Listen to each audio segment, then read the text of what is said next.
We're live. We're live, Alexander. Are you there? You hear me? Absolutely, I can hear you clearly, and anticipating an exceptional live, if I may say. I gather we've had lots and lots of people waiting, and obviously it's not surprising given what's going on, not just in Ukraine now, but around the world with this high noon between Xi Jinping and Joe Biden, and lots of other things coming up as well. Lots to discuss. And thank you, David S., for that super chat, and thank you, Raphael, who said that Putin's speech that he gave the other day is going to be a historic speech, or is a historic speech. I agree with you, Raphael, on that.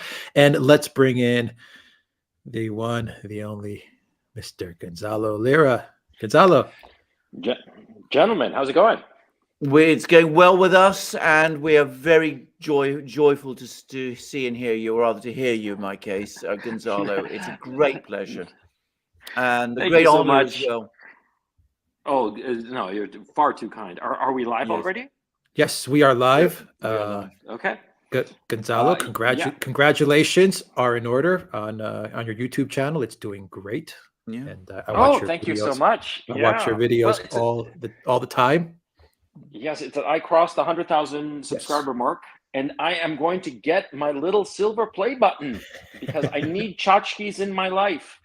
Because the measure of my life and worth as a human being depends on Susan W. sending me a little tchotchke. If I don't get that, I know that my life has been meaningless and without worth, and I should just shrivel up and die.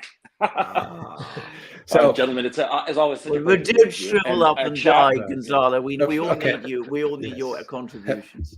All right, let's get started because we have a lot to talk about. Hello to everybody that's watching us on Odyssey. Hello to everyone on Rumble and on YouTube, and our amazing community on Locals. Hello to all our moderators, Valias, Zariel, Reckless Abandon, Alan Watson, Lady Cosmica, GEC, and Valias, and Spartan Warrior Queen, the famous moderators that we have. And thank you very, very much. And I hope I didn't leave anyone out. First and foremost, Gonzalo, how are you? Is everything okay? Yes, thank you very much for asking. Things are going very well. The Russians are clearly advancing here in Karkov.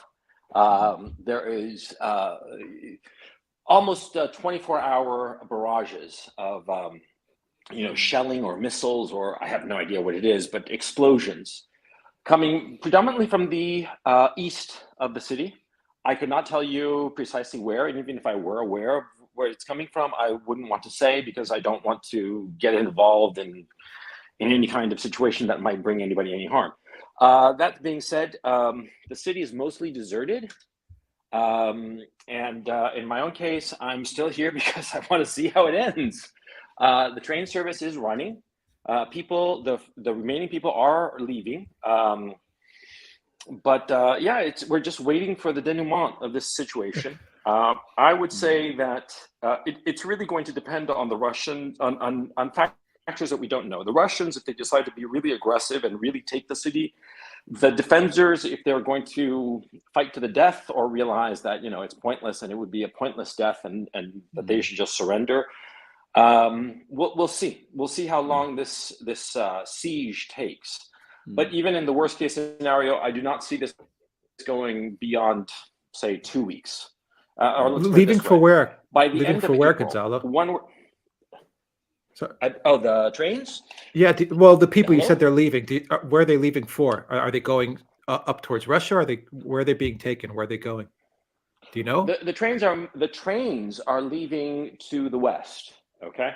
There are no trains, as far as I know, that are going to Russia. Now, I'm assuming that they're going west, but it's not something that I'm paying attention to at this point because everybody who wanted to leave has left, and the people who are staying are just people like me that have decided, this will happen, it'll be over soon, and so let's just sit tight. My thinking is that by the end of April, the Russians will have the city firmly in hand, one way or the other. Either it will be completely annihilated, or it will be more or less intact. Now, I do have to emphasize that you see a lot of video image images of Karkov, and decimated buildings and so forth. You have to keep in mind that this is a city of 1.4 million people, or 1.6, I always forget. It is a very large city. So seeing sporadic buildings just destroyed or whatnot is not indicative of the wider city.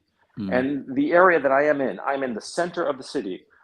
It's intact, okay? And so the fighting is going on the outskirts of the city, okay? And that's what I can report at this time on the ground here in Kharkov. Okay, but the Russians are winning. They are advancing. They are slowly tightening the noose around the city, and there is really nothing to be done by the Zelensky regime forces because they're simply outmatched. They're outgunned. It's when you have a 12-year-old step into a ring with Mike Tyson in his prime, you know how it's going to end. I mean, there's no real doubt. Okay, and that's the situation here. Yeah. Can I ask you one more simple question? Because I'm just kind of Sure. curious. What, and you don't, if you don't want to answer, that's fine. But what do you do about like food or medicine, or do you walk out in the street, or I mean, just if you don't want to answer, that's fine Oh as well. yeah, But yeah. I'm just No, curious. it's a very good question, and a lot of people have asked it. Sure. What happens is that there's a Google map that is updated every day that shows you the pharmacies, gas stations, and supermarkets that are open, the ones that are closed, and the ones that are permanently closed. Okay, permanently closed in the sense that they're out of stock. Okay, and they have been rotating. Okay, and now what happens is that you go to a supermarket, and most of the shelves are bare. Actually, what I'll do is I'll go to one in the next few days and videotape one so that you get a sense of it. It's like the supermarket is completely bare, except for certain items, like for instance, water, milk, eggs, and bread. There's always those supplies. The water supply, the tap in Kharkov, it has like dirty water. Okay, I don't really know what it exactly has, but everybody drinks bottled water. Okay, and usually you get these big 20-liter jugs that are delivered to your home or office, and you install those, and you drink from those usually. But obviously those companies are not delivering now, and so what you have is in the supermarkets you have these 5-liter bottles, those big bottles that you can carry. And so you get those, and there's milk, there's eggs, and they only sell like the big trays, the 36 egg trays, right? And tomatoes. Like a lot of damn tomatoes, man. I don't want to see tomatoes for a while, I'll tell you that right now. And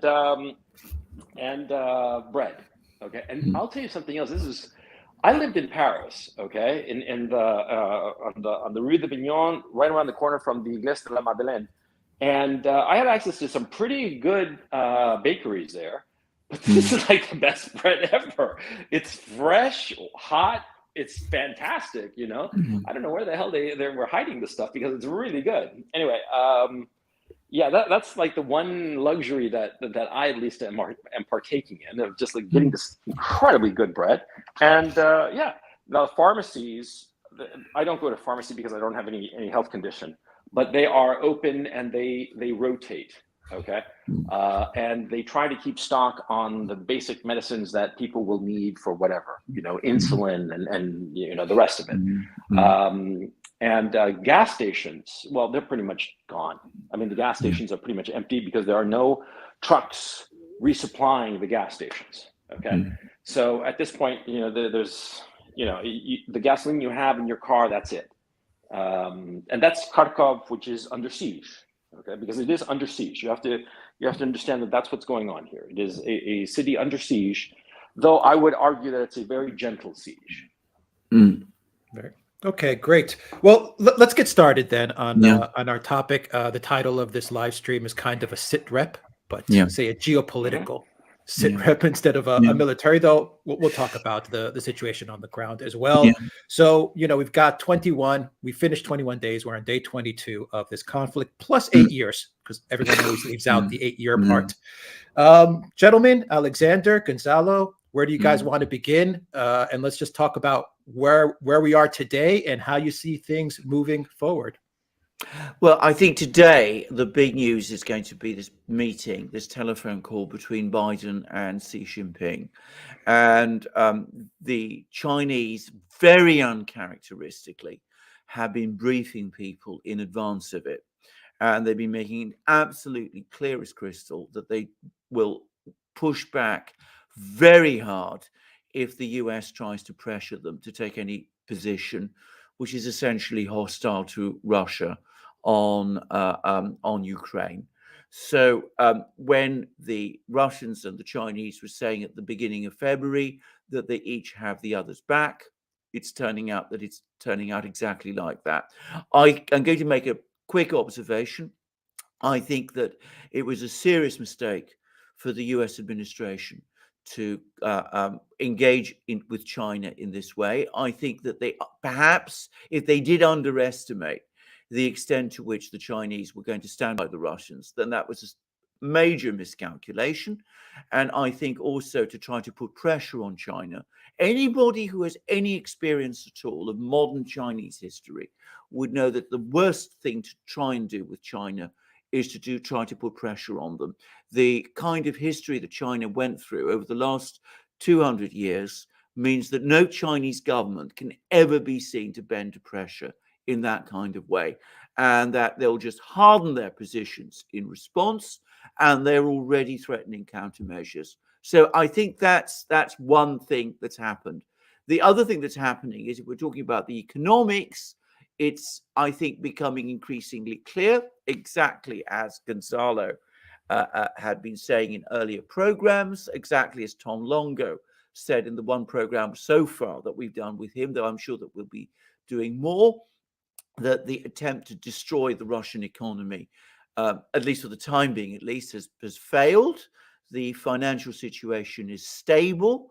Interestingly, Putin has reappointed Elvira Nabiullina to be chair of the Russian Central Bank. There were rumors that she was going to resign, that she was, opposed to this whole operation. Well, that clearly isn't the case. And she's still there. I'm going to say this straightforwardly, and I've been somebody who's been very critical of her in the past. I felt that her interest rate policy for a long time was too harsh.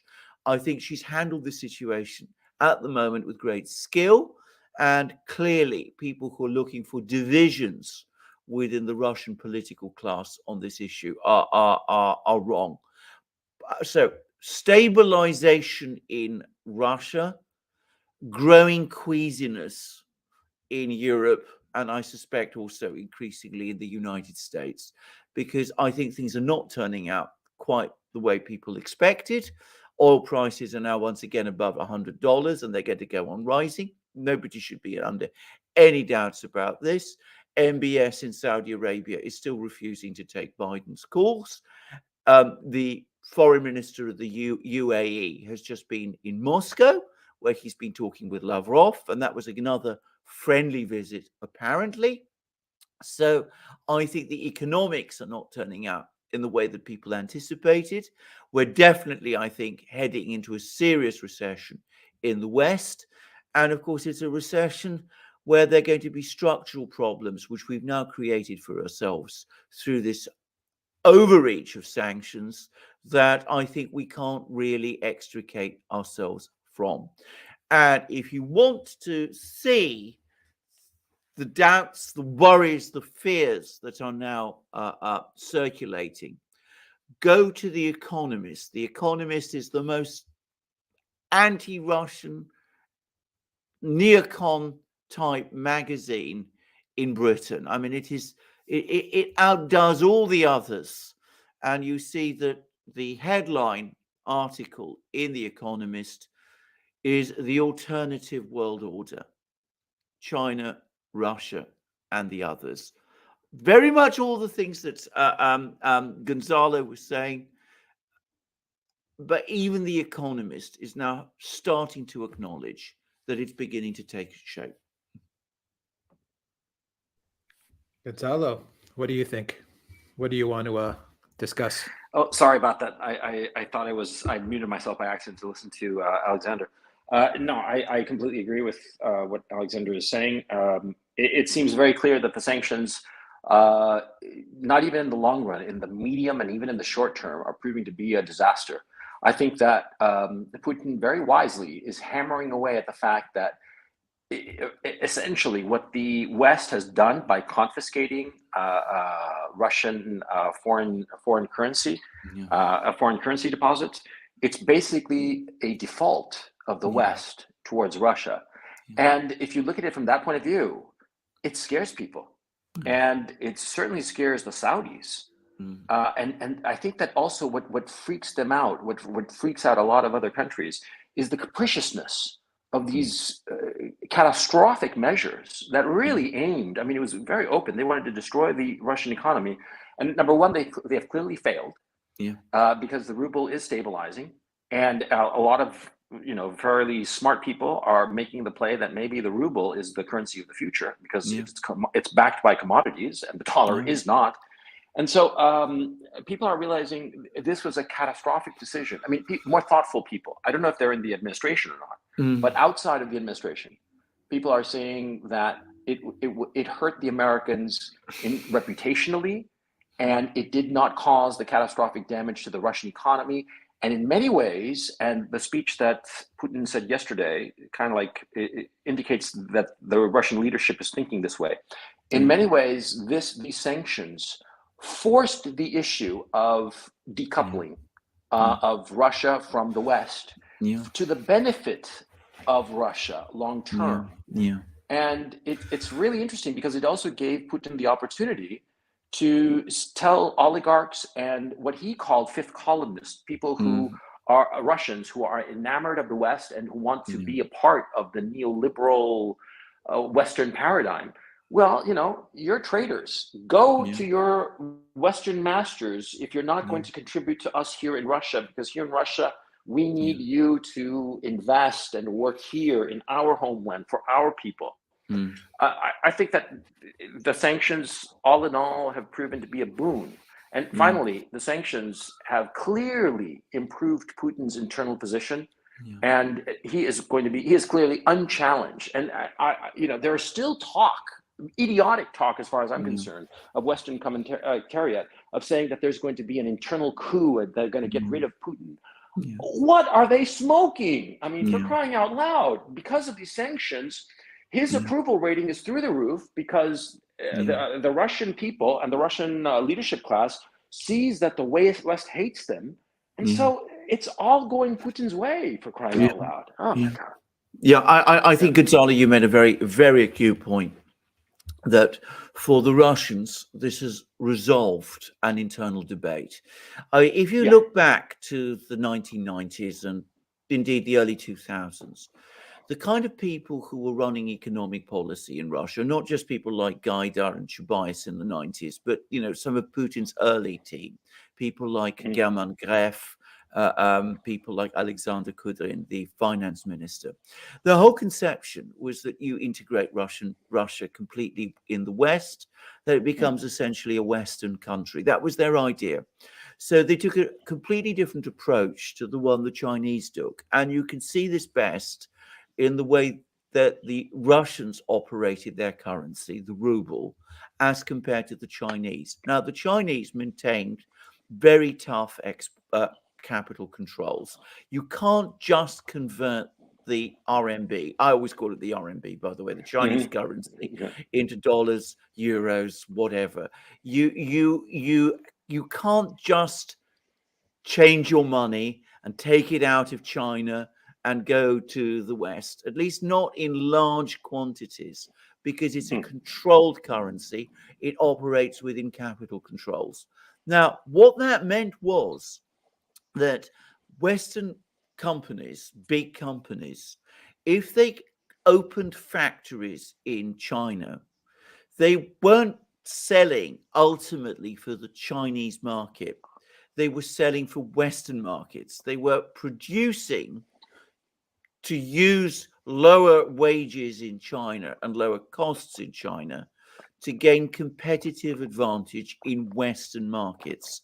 So that helped to a great extent to build up the Chinese export machine. Now, Russia, by contrast, went for a fully convertible ruble. which meant that any money you could made in Russia, you could convert very rapidly into dollars or euros or pounds sterling or yen, but obviously principally dollars and euros.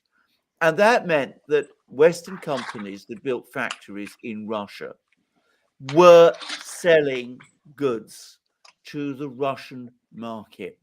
And then they were converting their profits and extracting their profits from Russia and were investing them, well, bringing them home, repatriating them to the West. So it's a completely different approach. And it explains, by the way, one of the reasons why the Russians found it very difficult to develop specifically in consumer goods industries, which is the area where we talk about import penetration. It was difficult for them to develop industries in their own domestic market, Russian industries that could compete with Westerners. In China, it wasn't a problem because Apple in China was focused always on exporting Apple products abroad. So that left space for the Huawei's and the others. In Russia, it was always more difficult because Apple bringing in its products to Russia, it was just for Apple another market. So now that we have capital controls, the whole calculus changes. And the fact that you see Western companies exiting Russia is creating a space. And anybody who thinks that that space isn't going to be filled is completely wrong. But it's creating a space for Russian businesses and companies. And the other thing to understand is that the fact that the Russians have been able to stabilize, keep their banking system stable, keep their financial system operating, avoid any kind of hyperinflation crisis, means that it's going to be profitable for people to set up businesses in Russia and to develop them, and Russians to set up businesses in Russia, providing the kind of products that Western importers did. So we're going to see a change. And note, it's very interesting that Putin, when he spoke about the need to maintain market solutions, to give options, opportunities to Russian entrepreneurs. Those people are now going to be not just supported, but they've now been given a market that they can develop and move into. Exactly the same thing happened previously in 2014 with the food and agricultural system in Russia. The Russians in 2014, as counter sanctions, blocked imports of food products from the European Union and the United States. It caused an inflation blip, but ultimately domestic producers were able to step in very fast. And you're going to see the same thing happen with consumer goods this time. Yeah, I agree. We're already seeing some of that. I mean, you have like they have their own Instagram now that's coming out. For example, I hear that the McDonald's shops are being taken over by local Russian businesses. They don't have to worry about IP or copyright or any of that stuff anymore. From what I understand, in Moscow, everything is running pretty much normal. Chinese phones are flying off the shelves. That's the information that I'm getting, and the ruble is strengthening. The ruble is strengthening. I think it was at 95 or 98 last time I checked. So you know, Biden's speech to Congress, his State of the Union, where he was gloating about, you know, the 30 or 40% drop in the ruble, and now we got them, everybody. We've taken out corn pop. That didn't last for long. It's just so stupid. Look, I have never understood this bullying approach to diplomacy, because that's what it is. It's this bullying approach. Do it our way, or we're going to beat you. And what happens, of course, with every bully is that eventually his bluff is called. And what the little kid discovers is that getting hit by the bully doesn't hurt that bad. And it turns out that the little kid actually might hurt the bully a lot more than either of them realize it. And I think that a development that has happened today, that DW, the German state media, news outlet said was that in the Black Sea there are something like 200 or 300 ships full of grain that the Russians are not allowing to leave because they basically control the Black Sea, and so these ships are just sitting tight there, even though Odessa is not under the control of Russia. And parenthetically, when we get to those developments, I personally believe that Odessa will be the last city that the Russians deal with, and I think that it'll fall without a shot. And I'll get to why when we get there. But the Russians are basically, if you want to put it in a very negative light, you could say that the Russians are holding grain hostage. Yeah. The more important point is that they are asserting their control over the grain supply, and something I had not realized until I actually started looking at the figures. Everybody talks about Ukraine and Belarus to a lesser extent, and of course Russia as major producers of grain. Do you know the other huge producer that I had never realized was Kazakhstan? Kazakhstan, yeah. Kazakhstan is a huge producer. So between those four countries that are all dancing to the Kremlin's tune, because, we have the problem here in Ukraine, obviously, but once this is sorted out, which I expect the war to end by the end of April, once this is sorted out, Russia is going to have at least 1/3 of the global trade in grains. Yeah, they can decide. This is an incredibly powerful weapon, and it's not even that they're going to use it. It's just the fact that they have this enormous stick that nobody's going to dare cross them. And I want to see how the Europeans deal with this particular problem when this crops up. Anyway, that's why I wanted to say that the issue of grain. Absolutely. Can I just add 2 points to Gonzalo's point, additional to them about, a bully always risks having their bluff called. The US's bluff was called by the Russians on one particular issue just this week, which is the debt, Russia's sovereign debt, which is that when the sanctions were rolled out against the central bank and the central bank's assets were frozen, there was the question about whether or not the Russians would be able to pay their debt from their frozen assets. And I'm going to say straight away, because I followed all the commentary in great detail, the universal assumption, the stated thing was that they would not be, that there would be time given for Western people, for Western companies to unwind their positions with Russian sovereign debt. In other words, to stop making purchases and those sort of things. But there was no suggestion 2 or 3 weeks ago when those sanctions were announced that the Russians would be able to continue to make interest payments.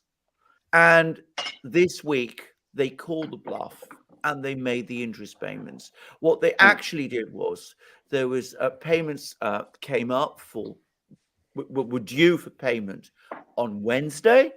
The Russians gave instructions to JP Morgan, where some of their money is held, to pay the interest payments. JP Morgan consulted the Fed, importantly.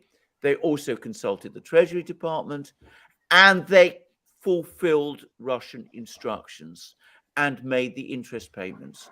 Yeah. Now, the theory is that this is no longer going to be possible beyond May.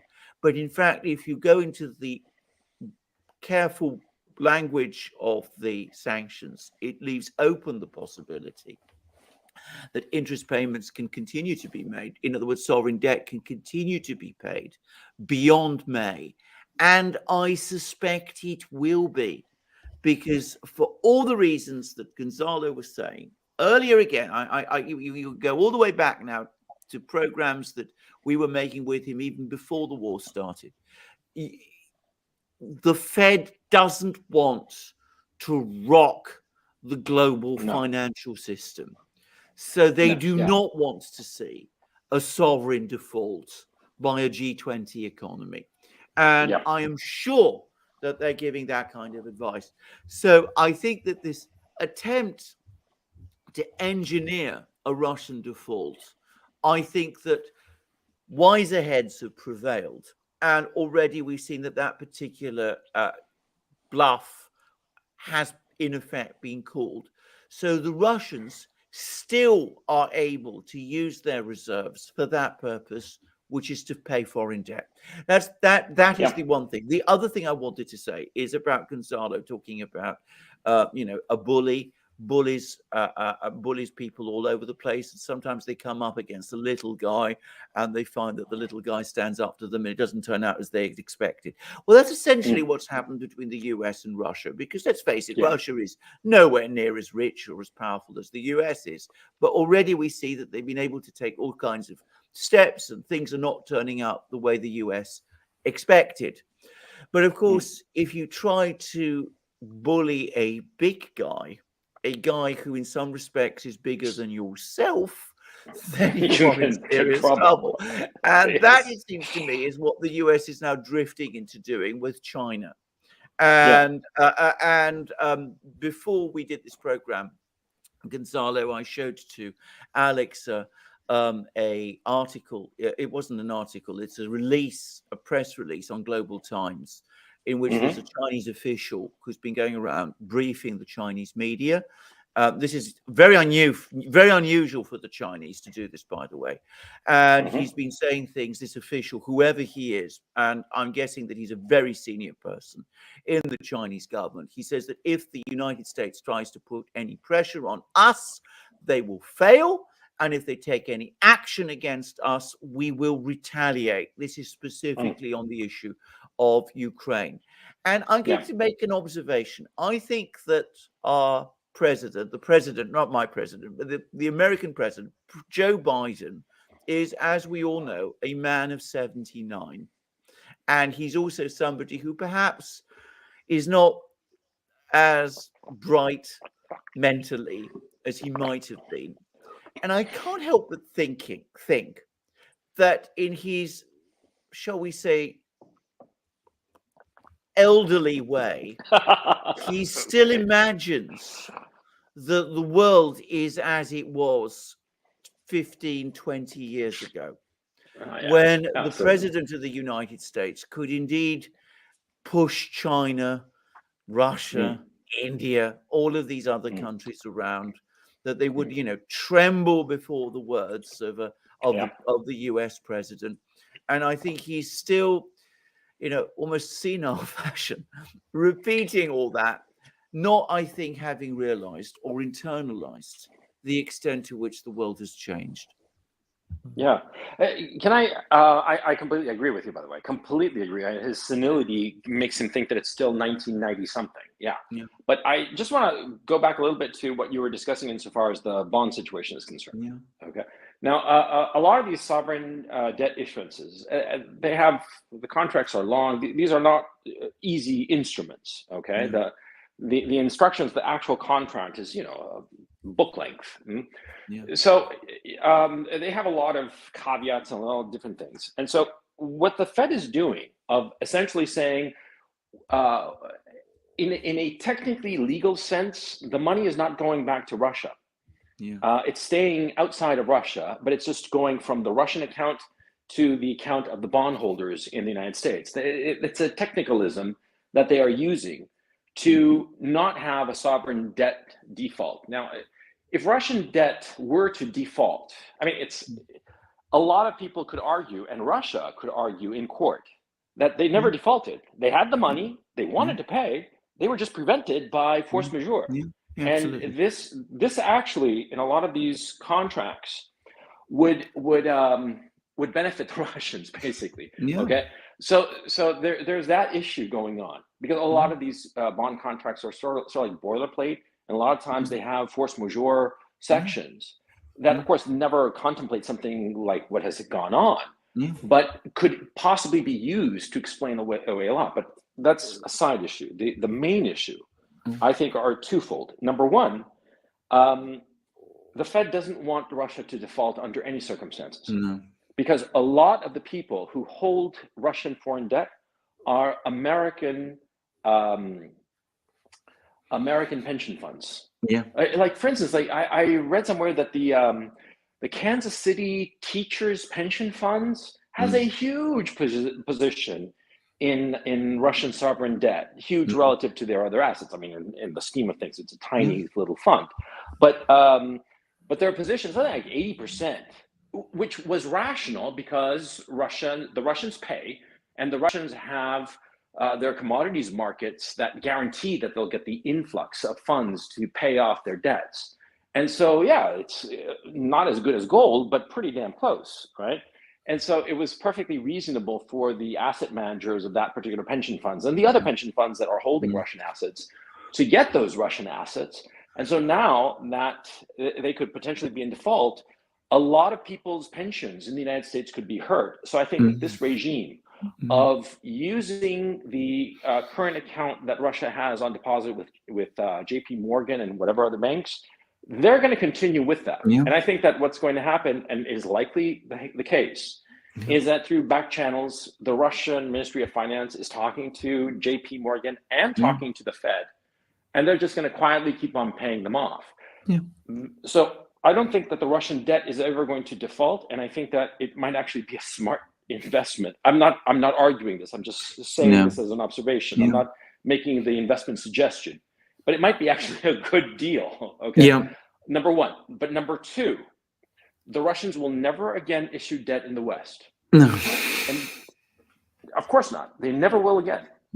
And so because of that, the United States has deprived itself of enormous leverage over the Russians. They pulled a financial nuclear weapon on the Russians, and it was the one go. They're never going to put out paper in the West. They are, whatever is going on with their current account outside of Russia in the West, they're going to let that wind down and pay off all their foreign debts. And then they're just going to forget about it. They're never going to use the Western financial system ever again, not even via proxies or not even via Hong Kong or something like that.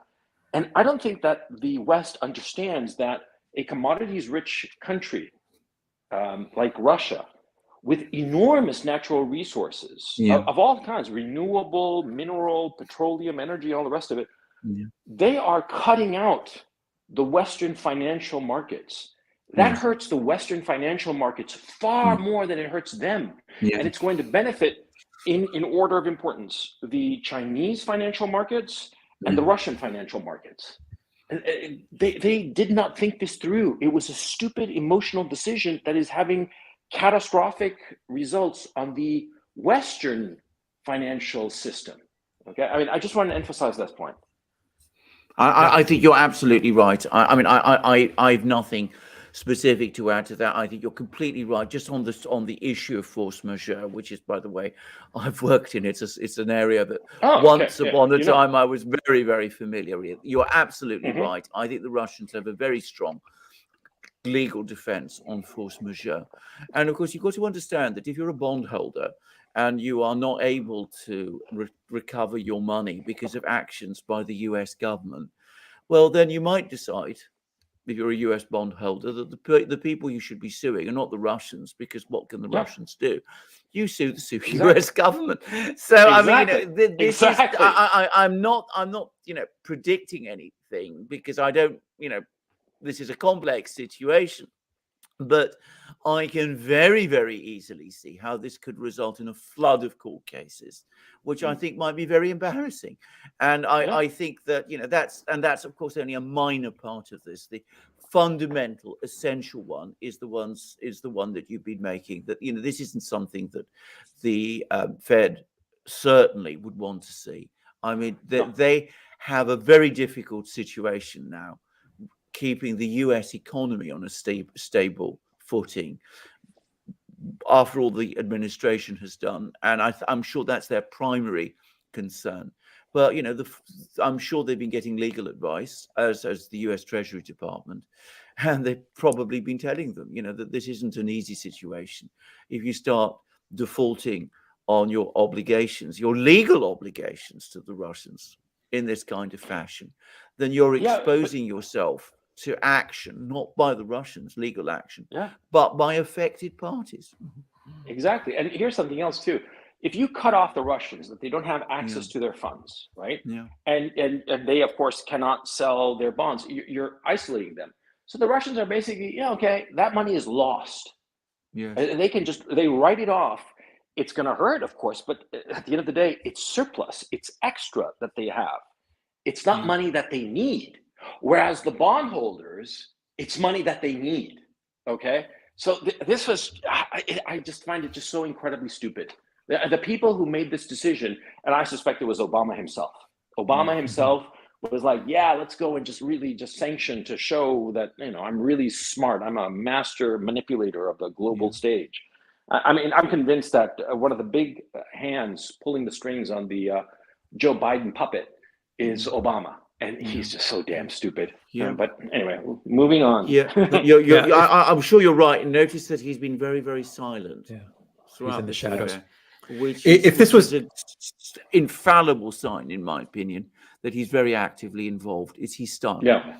Yeah, he likes to manipulate from the shadows. But if this was well planned, these sanctions, you wouldn't have the U.S. running to Venezuela and to Iran, and you wouldn't have Boris Johnson running to Saudi Arabia and the UAE. If this was well planned. But let's talk about what's going on in Ukraine at the moment. At least what you guys know, because there's a lot of fog of war, and things are moving very, very quickly. But let's try to, if we can, add some clarity as to what's going on in Ukraine right now. And just real quick, let me read you this, which has to do with what's going on in Moscow with a rally for the Crimea Reunification Day. The reports are coming out saying that there are 200,000 people at a rally to celebrate this day. This is coming from the Ministry of Internal Affairs of Russia. The number they're putting is 200,000. I've heard 120. I've heard 240. I don't know. Putin spoke at the rally. He said Crimeans did the right thing by putting a hard barrier in the way of neo-Nazis. He said Russia did a lot to raise Crimea and Sevastopol. They had to be pulled out of a humiliating state as part of Ukraine. Putin also said that genocide was committed against Donbass. The purpose of the military operation of the Russian Federation is to get rid of it. And Putin said on the actions of the Russian military in Ukraine, they cover each other. We have not had such unity for a long time. That's what Putin said during this event. Alexander, Gonzalo, what are your thoughts as to what's going on in Ukraine and how Putin is handling it? Well, I think that this all goes very much to the points that both Hugh and Gonzalo were making earlier, that this has actually resulted in a consolidation in Russian society. By the way, I was reading, I think it was on the BBC website, that somebody from the British media went to a Russian town called Kostroma, where there was the funeral of a soldier who's died in this operation, and found, that pretty much everybody there was supporting this operation. So, I mean, they accepted the logic of it. And I have to say, I think the sanctions war, the extraordinary attacks on pretty much everything that's Russian, which is now, by the way, affecting a friend of mine who lives in Britain and who is by no means a fan of President Putin. I'm not going to say who it is, but even he is now apparently starting to adjust his opinions. So, I mean, I think this was incredibly and disastrously ill-judged.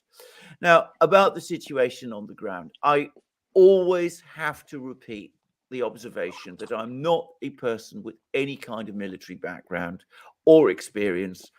I'm not the best person to assess things, but it seems to me that the major battle is happening in Donbass, that apparently, well, not apparently, every indication that I'm getting is that the situation in Donbass is very, very rapidly reaching a conclusion.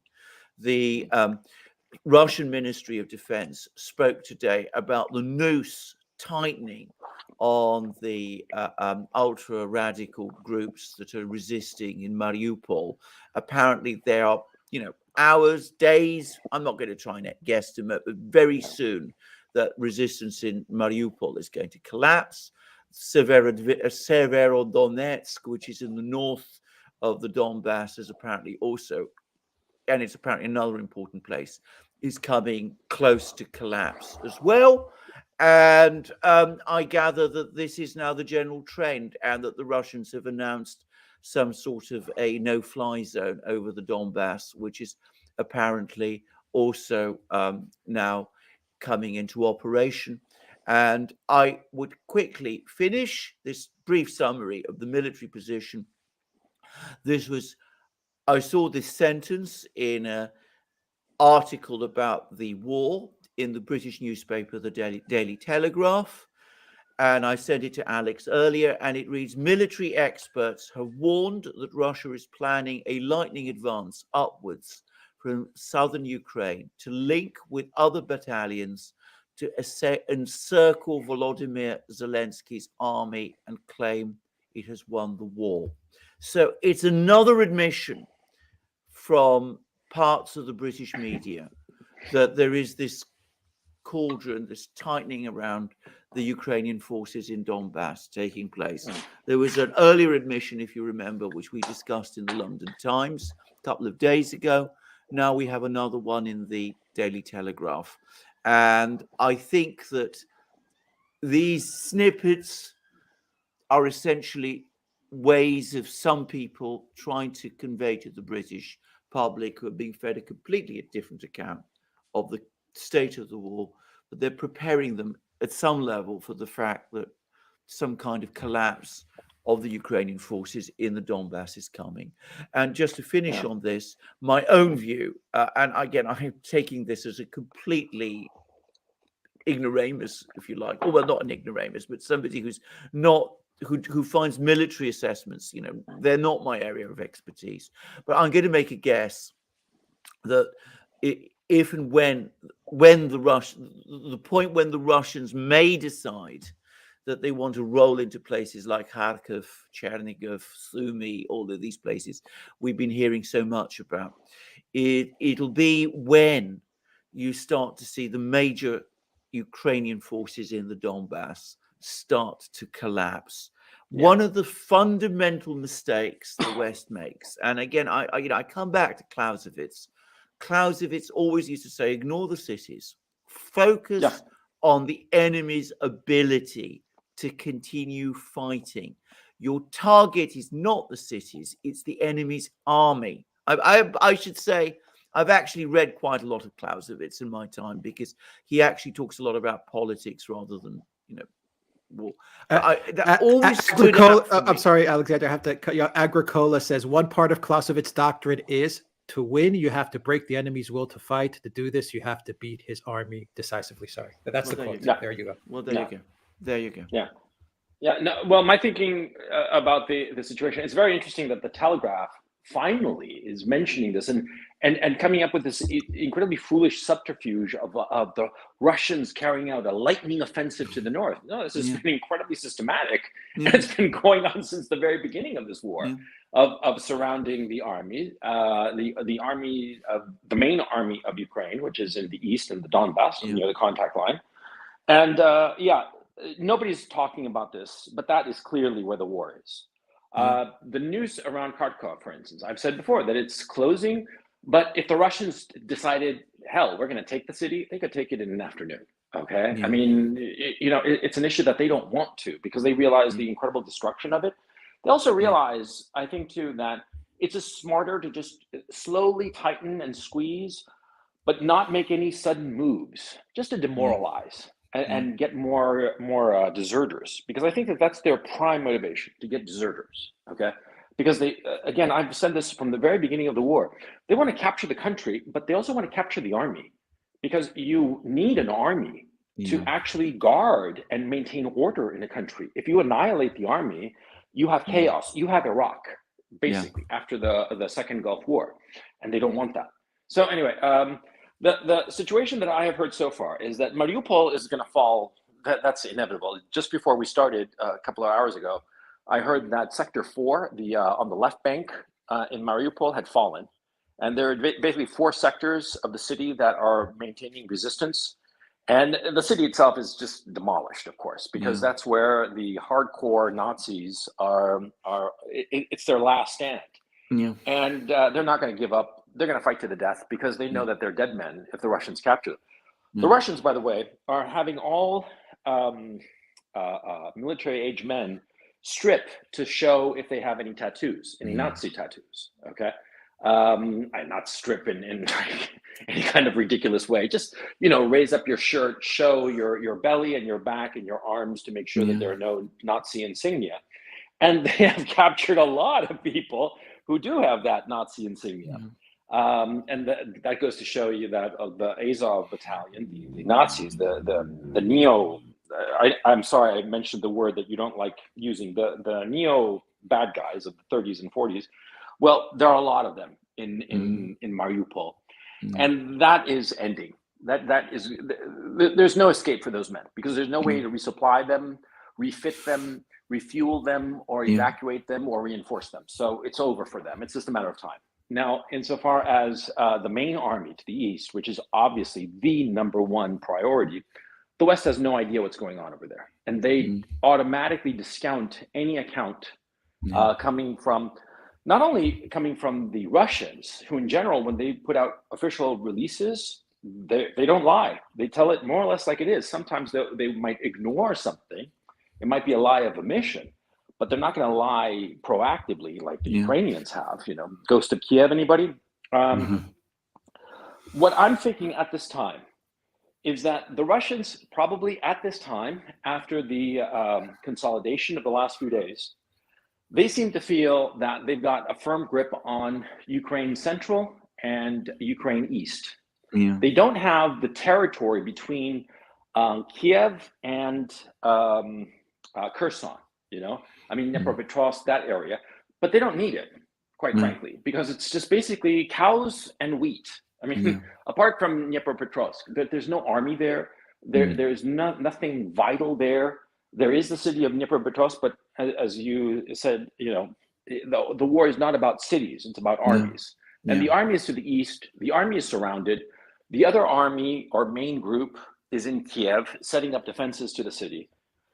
There's also been like a lot of talk of defenses going on up in Odessa, and everybody's saying that there's going to be an amphibious assault and all the rest of it. And then earlier today, first thing in the morning, the Russians launched I would call it a medium to small sized attack on the Lviv airport. They hit it with 6 cruise missiles that were apparently launched from the Black Sea from submarines. And these 6 cruise missiles destroyed some buildings in the Lviv airport. And Lviv is suddenly finally in this war because up to now the Russians have pretty much ignored it. And so my thinking is the following, that over the next 2 weeks, they'll probably start hitting with strategic strikes, different military targets in the Lviv, Ivano-Frankivsk area. And once they have full consolidation of the East, that is, once they have either captured or annihilated or melted away the main army in East, I think that's when they're going to move west. And I think that their thrust is going to be to capture Lviv. And I think that they're going to get to Lviv, say, mid-April. And after maybe a couple of weeks of siege, they'll have it by the end of April. And that will be the effective end of the war, assuming, of course, that NATO doesn't enter the fray. And I think that they're going to completely ignore Odessa because there's nothing in Odessa worth fighting over. So I think that what they're going to do, because they don't need Odessa as a port, because they have one, and now they control the isthmus to the mainland from Crimea because they have Kherson. So Odessa strategically means nothing. There's nothing in Odessa. And so if they just bypass it, and once they have Lviv, Odessa is going to fall without a shot. I mean, what's the last remnants of the Ukrainian armed force in Odessa? What are they going to do? Nothing. So they'll just surrender. And I think that is going to be the end of the war. And I expect it to be the end of April. What do you guys think of that? Well, this is the one point where, as I said, I'm not sure that they're going to go all the way to Lviv. I'm somewhat skeptical about this because, I mean, I've never obviously been to these places, but I've understood that, this part of Ukraine really is, hostile territory to them, and it is very, very close to Europe and to NATO. And I wonder whether they would want to go all that way. That's the one thing I'm That's the one point of difference between us. Scott Ritter, by the way, about whom I've got much to tell you afterwards. He's very receptive to what you've been seeking, by the way, I should quickly say. Okay. But anyway, Scott Ritter is of the same view as you. He too thinks they're going to go all the way to Lviv. I always tell you, great minds think alike. That's what he said to me when I last spoke with him. So we'll just have to wait and see what happens. It's a friendly wager, exactly. But about Odessa, none of us can do anything about it one way or the other. About Odessa, I'm going to make a number of observations. I think this is a city that has enormous resonance in the Russian mind for all kinds of reasons. It's been a major cultural center. It's been very much a topic. It's a theme of Russian literature. Sort of gangsters of Odessa are very much part of Russian literature and Russian folklore. I mean, it's a city that, for me, from what I've understood about this, it has a sort of Chicago plus New Orleans quality about it from a Russian point of view. It's also, so I understand, I've never been there, an extremely beautiful place, and with a lot of historic architecture. I think the Russians would be extremely unwilling to get themselves involved in some sort of massive battle for Odessa, which could cause that place structural damage, incalculable damage. Exactly. By the way, quick parenthesis. Did you notice how they put sandbags around the statue there? Oh, no, That showed that they truly care about their city. It's not just a collection of stones and statues. No, exactly. And I was extremely impressed by that. But I'm so sorry, I cut you off. I know, I completely agree. I totally agree with that. My own personal view, however, is that if the army in eastern Ukraine collapses, I think resistance in Kiev itself will collapse very fast. Yes. And once Kiev collapses, frankly, there is nothing. The whole political structure, the superstructure, not the underlying superstructure, but the people at the very top, the whole thing that holds the thing together, will just implode. And I think that if there's going to be a climactic battle, well, the climactic battle is going to be in Donbass, and then everything else will fall like the fruit off the ripe fruit off the tree. That's my own personal view. Odessa does have one strategic importance, I think, which is perhaps a way to connect to Transnistria. So there is, but in the scheme of things, I mean, think of it. You're Putin. You're the Kremlin leadership, the military leadership.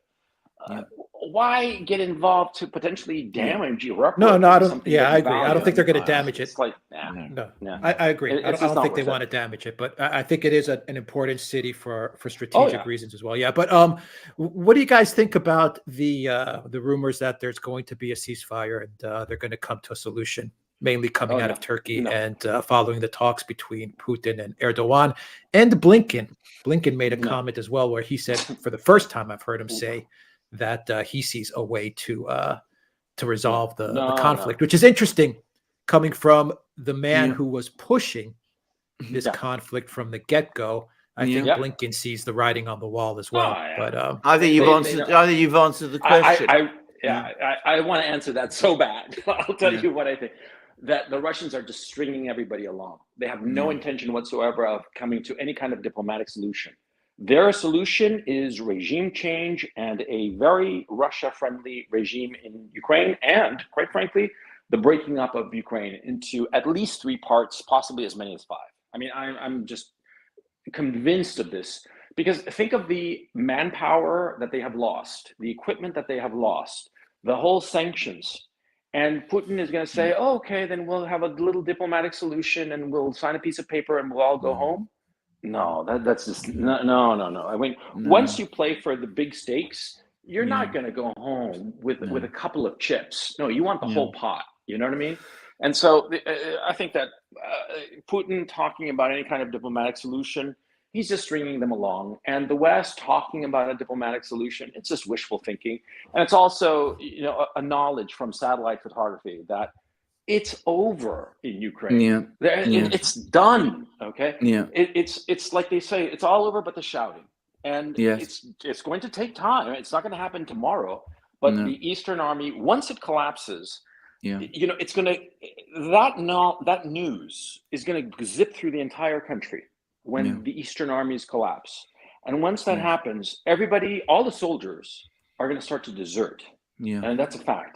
Because what you have to understand, especially in a society that is cosmopolitan like Ukraine, when people realize that there's no point in fighting anymore, and it's not a honor-based society like a lot of societies in the Middle East where they will fight to the last man. No.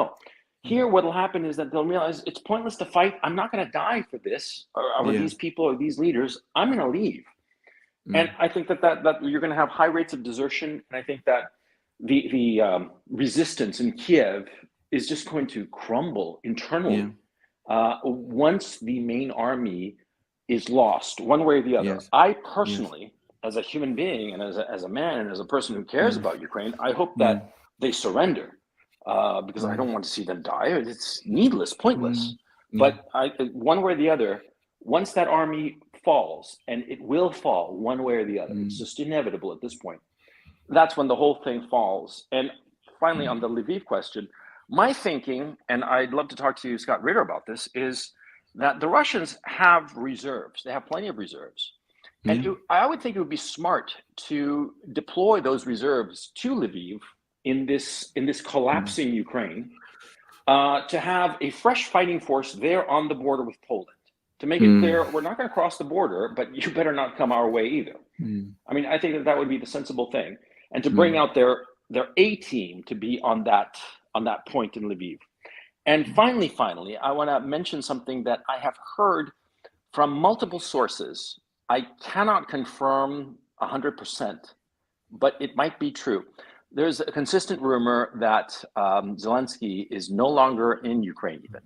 And I heard that from donkey's ears, right? From the start of this conflict. But a lot of the evidence and a lot of people pointing out different things are saying he's not there anymore. And this whole meeting between Kaczynski, the deputy prime minister, and the other guys from Slovenia and Croatia, they're saying that all happened Czech Republic. in Poland. Sorry, Czech Republic. That this all happened in Poland, just across the border from Ukraine. What have you gentlemen heard of this? Well, I've heard the same rumors, which I cannot remotely corroborate one way or the other. It wouldn't surprise me. I mean, that's all I think I can say about that. Go on. No, I mean, Helmer's article is the only thing that I can cite. Right. That's my only source. Yes. Yeah. I mean, it seemed very compelling. And look, prima facie, it just seems insane that they would go all the way to Kiev, okay, for this meeting in the middle of a war. I mean, I certainly, as the president of any of these countries or a major figure in these countries, I would not allow my deputy prime minister or whomever to go into a war zone. I think that's insane. And so that's why I don't really believe the story that they went to Kiev. They might have gone to Lviv. But this whole notion that they never even crossed the border into Ukraine and that Zelensky himself is and has been in Poland this whole time or quite some time, I find that I don't know what to think of it. I think it's interesting. But you guys, you think it's still at this time a rumor, because that's what I think it is. I wouldn't. I would put it no further than a rumor, but it's not. I wouldn't say it's an impossible thing. My own personal guess, actually, is that Zelensky moves around. I think he's had one or two press conferences which have actually been in Kiev, but of course that doesn't mean he's there all the time. And I think that's an important thing to say. And I certainly think that the US would not want him to fall into Russian hands. So that would be. Alexander, can I ask you a question? Do the Russians want him though? I mean, no, we made the point last time that the Russians don't want to, take on the leadership of another country. Obviously, they see it as, I mean, I don't want to say taboo, but they saw what happened to Gaddafi. They saw all these things happen. They don't want to go that route. I mean, I would imagine, I think you're right. He probably can move around freely. I would imagine the Russians want it that way, for lack of a better word, because they want him. They want him around. Absolutely. I don't know if I'm off base there, but I don't think you are, because I don't think they're intimidated, or I don't think they see him.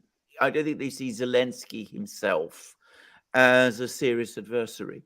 So I mean, No. they've got no incentive to do anything to him. If this is, and by the way, this is just my own comment. If the Poles and the Czechs and the Slovenes did go all the way to Kiev by that train, I'm absolutely sure that it would have been cleared with the Russians.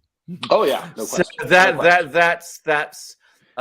that is a point to perhaps bear in mind.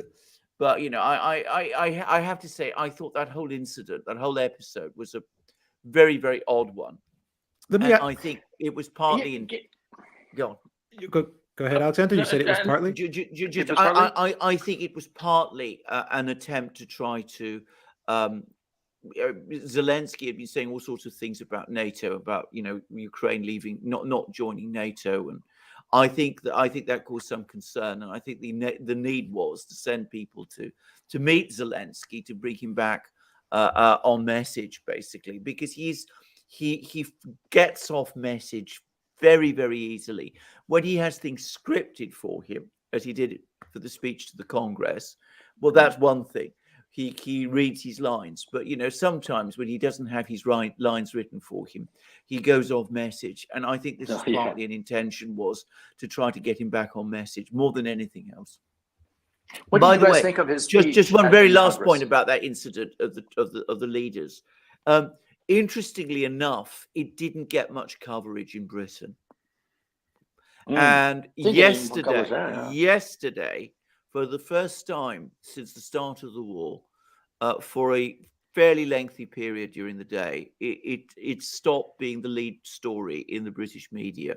The Financial Times, which has been, perhaps the most heavy newspaper that's covered the war most intensively, it was actually leading for most of yesterday with a story about a ferry company, a British ferry company, which has laid off 800 workers. So that was very strange. And that suggests to me that there's an awful lot of intensive briefing going on. It seems that they're getting ready to cut their losses on Ukraine. I think so. That's how I feel about it. Yeah. I mean, that's what I hope desperately, that they cut their losses, because the only thing that these people know how to do is either cut their losses or double down. And at this stage, doubling down means NATO war with Russia, which would be catastrophic for Ukraine, which is something that I personally would be, completely against, of course. Yeah, but no, what I wanted to argue, I wanted to get your opinion of what you thought of the speech he gave to Congress, because I thought it was kind of like an insane speech. Yeah. I mean, he tried to hit every emotional button that he could think of. 9/11, Martin Luther King. I mean, Pearl Harbor. I mean, he was just like, it was like, like he just like a list of American traumas. Let's hit every one of them and see which one works. If I could quote Alexander, whoever thinks that Zelensky or his team actually wrote that speech, well, I have a bridge to sell you. Oh, okay, yeah. You guys talked about it before. Yeah, that speech was, it was completely scripted for him somewhere in Hollywood or a DC think tank. Period, including the propaganda video he put together, or they put together. It was scripted. I don't think there's any doubt about it. When Zelensky's talking about MLK and I Have a Dream, come on, man. Which I have to say made the whole thing, though, look extremely weird.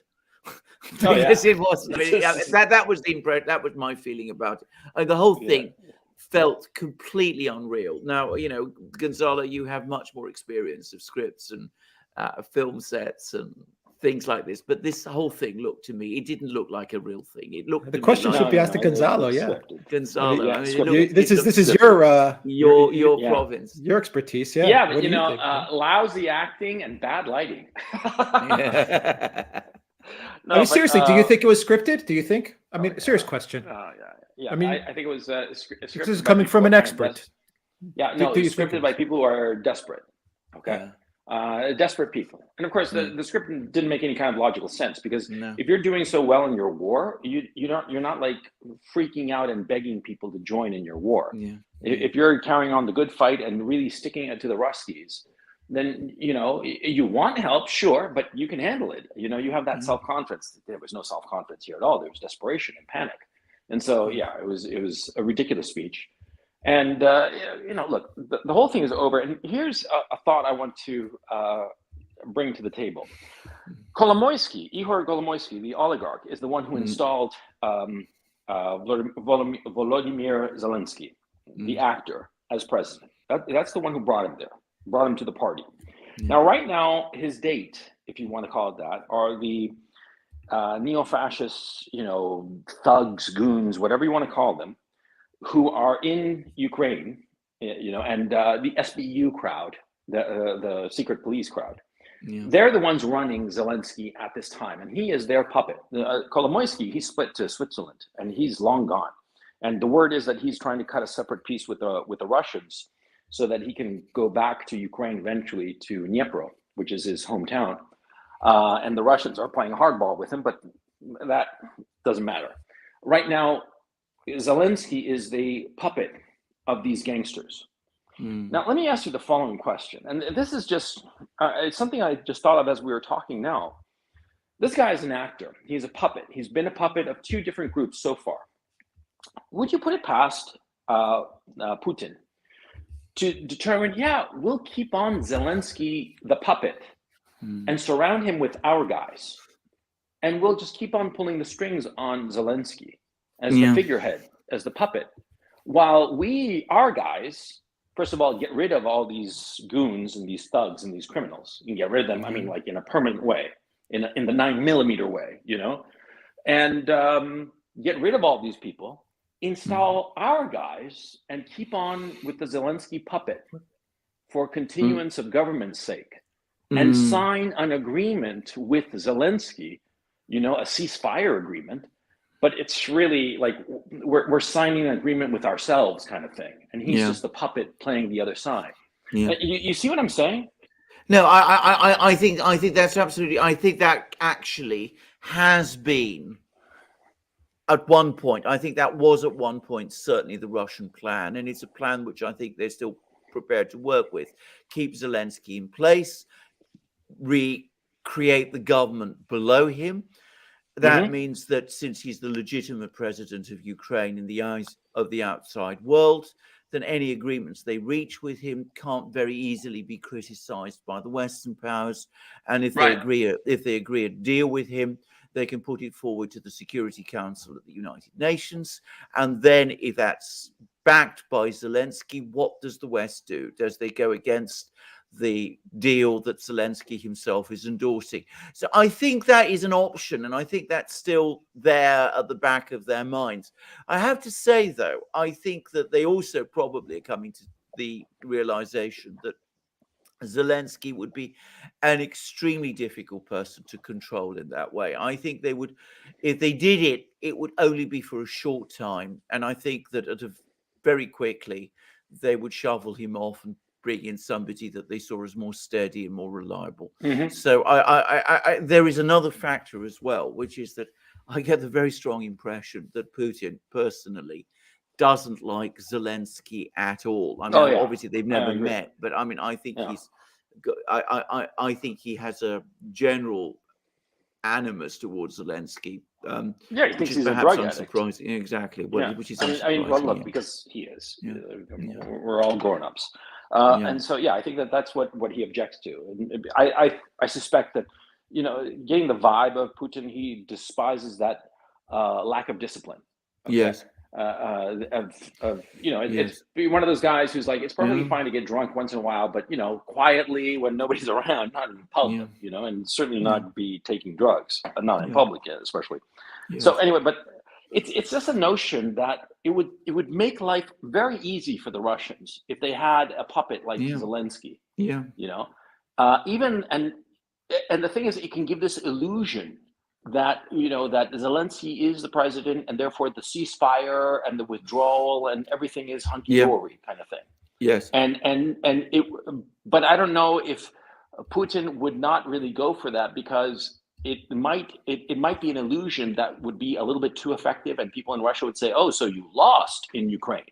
You see the I don't know. It's a delicate thing, because to oust Zelensky outright, to take Yeah. Kiev and just kick him to the Yeah. curb, and Yeah. put in anybody else, Yes. the rest of the world is going to say, "Oh, it's the illegitimate government." Yes. And so it's this problem that I have no doubt that Putin has a solution already in mind. Yeah. So I'm kind of curious to see what that solution is going to look like. Bear in mind, there's a particular event which the Russians are very, very familiar with, and which is often discussed in Russia, which is what happened in Afghanistan in 1979, when they did go in and they did actually overthrow and kill the president. They kept the rest of the government going, but they killed the president and replaced him with someone else. And that meant that the rest of the world said this is a illegitimate invasion. Whatever deal was done is wrong, and the government has been changed, even though actually all the personnel below were actually retained.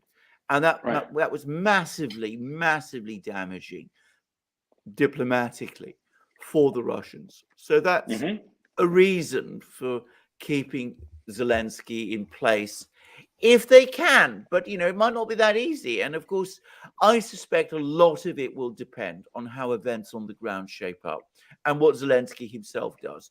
If the military in the east collapses, and, assuming he's not in Poland already, let's say he's in Kiev, he might flee to Lviv, he might flee from Lviv to Poland, he might end up in the west, in which case, obviously, there's very little that the Russians can do. On the contrary, if he remains in Kiev, then maybe we could start to see some of these scenarios that you've discussed shape themselves out. They would be entirely in character for the Russians to work with in that respect. And by the way, about this having a negative effect on public opinion in Russia, I don't think it would. I think Russians are, on this sort of thing, they're a very, very sophisticated public, if you like. I think they understand. They'd see through it. Yeah, exactly. They would understand exactly what the Kremlin was doing. If Zelensky didn't bolt to Poland right when this started, and if he is in Kiev, or if he was in Kiev for an extended period of time, the Russians, if they wanted him, they would have gotten to him. And if he's still in Kiev, if they want him, they would have gotten to him. There is no way in hell that the Russians would not be able to get to Zelensky if he was in Ukraine. So if he is in Ukraine, it's the Russians that want to keep him there. And I believe if he is in Kiev and the Russians want to keep him there, it's probably because the Russians understand that they're not really negotiating with Zelensky anyway. And they're probably saying, let him go around and make his speeches and play his role. It doesn't matter anyway, because we're really negotiating with the US, and our goal is denazification, demilitarization, and to create a European security guarantee that we can live with. So we're not really looking for Zelensky's okay. And maybe they're looking to keep Zelensky in place because they would like a legitimate handoff of a new government instead of Yanukovych coup d'etat type of scenario. That's if he's in Kiev. And I say that to both of you, Gonzalo and Alexander, because we've done shows and we've talked about what happened in Kazakhstan recently, where the Russians effectively, they went in, they swapped out the leaders real quick, and it was over. So, if the Russians really wanted to do something with the leadership, they would have done it. And that's all under the premise that he's in Kiev. Maybe he bolted on the first day and left, and the Russians couldn't get to him. That's a different story. I mean, the reason we're talking about all of this is, of course, we already see the end stage of this, that the Russians are going to win. And so the issue becomes, how do you square the circle of bringing everything back into the fold? And I insist that I do not believe that the Russians will allow Ukraine to continue to exist in the current geographical shape that it has. I just don't see that happening. And I think that quite frankly, and I think a lot of Ukrainian listeners, if they hear me say this, would be upset with me, but I think it's the truth. Ukraine would probably be much better off if it were broken up into smaller countries that were ethnically homogenous, and these broken up smaller versions of Ukraine, Novorossiya, New Ukraine, call them what you will, I think that they would all be happier long term and more prosperous and just better overall. than the smorgasbord that we currently have, which is it's falling apart as we speak. So that's my thinking, and I'm really wanting to figure out what the Russians are thinking, because they must have a vision. Because they don't do something like this without a clear sense of like what they see the end picture, and they must have it in mind, and it must be very simple and straightforward. And I guess I'm impatient. I want to know how the story ends. You know what I mean? If it were a book, I'd flip to the last 10 pages. Well, I think you're right, and so would I. At the moment, the Russians are playing with their cards very close to their chest. And on the point of the negotiations, I think that to some extent they are stringing the Ukrainians along. Of that, there's no question. But I think also negotiations serve a useful purpose, because if the Ukrainians start saying things that the Russians can work with, then the Russians might take that and start building on it. So if Ukraine suddenly becomes serious about the fact that it's not going to join NATO, and I think the Russians are very cynical about what the Ukrainians are saying on this, but if the Ukrainians come up with some serious proposal, then the Russians will take it, and then they'll come back and ask for more. But I come back to what I was going to say. I mean, we've had a telephone conversation yesterday between Erdogan and Putin was implacable. He's not yielding on a single one of the demands that he made at the end of February, which strongly suggests to me that he's expecting things to end with all his demands fulfilled. And what I'm getting from his speech today, it's exactly the same. I don't get the sense that he's pulling back or modifying his views, or is in any way feels that he's under any pressure to. All right. Alexander, Gonzalo, before we get to questions, I have a question for both of you guys. Gonzalo, you kind of did a video on this on your channel, so I think you'll have a lot to say about this, and I'm curious to hear what Alexander says.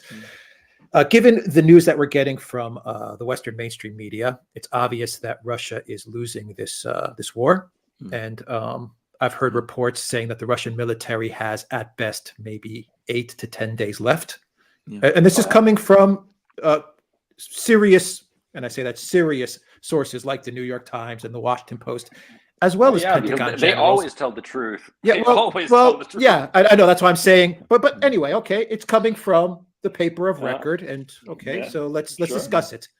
And we are hearing this from their sources inside the Pentagon as well, which are saying that the Russian military is in disarray. The latest number of fatalities that the New York Times claims for the Russian military is 7,000 dead and 25,000 injured. And Putin is desperately looking for a way out of this. He's looking for a negotiated settlement. Desperate. Alexander and Gonzalo convince me that Russia is not losing this war, and that Putin is not in a state of desperation to try and wind this war down with an agreement. Well, I will go on. Gonzalo, you go first. Okay. I was going to say that I was talking just before this conversation with a friend in Moscow, and she was crying because she was looking out the window and there was the ghost of Kiev flying across the sky and spelling out with the contrails of the ghost of Kiev's jet, surrender or die in Russian. And she was like, what do we do? What do we do? It's nonsense. It's nonsense and wishful thinking. It's the most absurd kind of wishful thinking, because you see, an adult looks at reality, distasteful though that reality may be, unhappy though it may make you, but you look at the facts and reality. And the thing I see in this war, because of cell phones and their camera and video, that's so easy to film and upload into the internet and be spread far and wide before any censor can get to it. We have seen people on the ground filming their little town in Ukraine or wherever, showing some Russian tank rolling by, and the Russian soldiers deploying and taking over the town. Okay. And we know for a fact that it is that town because we can look at the Google Maps and see how the landmarks on Google Maps correspond to the picture. And so we know it's true. Okay. And this is indisputable fact rather. And so this notion that the Russians are losing It's just wishful thinking. Yeah. And it's something that I personally find. A couple of days ago, I had a moment when I thought to myself, am I wrong? Because it was so insistent that the Yeah. Russians were just getting demolished and destroyed. Yeah. And I am here in the city in Karkov, and I have been hearing for the last week as the shelling gets closer every day. I mean, I'm hearing it, I'm seeing it. Yeah. It's not, the reports, but the reports are saying The something that reports is say just Russians completely. have stalled. I mean, Yeah. that is Yeah. Yeah, the and other the other side thing, is of course, the yeah, Western mainstream media. Yeah. They're saying okay, so it's the Russians have stalled in Kharkiv or they've stalled in Kiev because the Ukraine army has been effectively repelling Yeah. them or counterattacking Yeah. them. yeah, I'm and the just answer to that is very simple. The yeah. answer to that is extremely simple. See, the Russians went into this war with a desire to maintain the civilian infrastructure at all Yeah. costs. The Yeah. fact that I'm talking to you now on the internet with electricity, running water, cell, everything, heating, most especially of all of it working in a city that has been, dealing with the Russian invaders for the past couple of weeks, that should prove that the Russians have no intention of demolishing the city the way the Americans would, for instance. Yeah. And so that kind of operation takes more time. And so Yeah. this notion that a lightning war, quote unquote, is going to be over in 2 days, it's absurd. That's again, it's a childish mentality. When we look at this war a year from now, and this war will likely be over by the end of April, as I discussed before. Well, we're going to say, man, that was fast. It only took them 2 months. Okay, Yeah. because it is fast. It's extraordinarily fast, Yeah. especially the way that they are conducting the war. As I said from the beginning, that offended a lot of Ukrainians, but it's true. The Russians have been tiptoeing into the country. They have been trying not to smash everything or Yes. anything at all. And so this absurd notion, it bothers me because it's an unwillingness to look at reality. And I think that is a crucial problem of the West. And the West has been rich enough for a long time to pretend that the problems that it has are not real problems. Yeah. But now the wealth of the West is exhausted.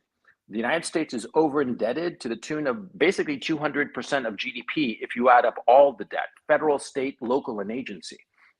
And so you start to realize that the United States is bankrupt. The European Union is not far better off. Their moment is over, and they are still pretending because they had the riches to throw money at problems and keep on pretending, as opposed to facing the problems and trying to solve them. And I guess that's why it annoys me so much, and that's why it makes me so just generally pissed off. Yeah. Okay.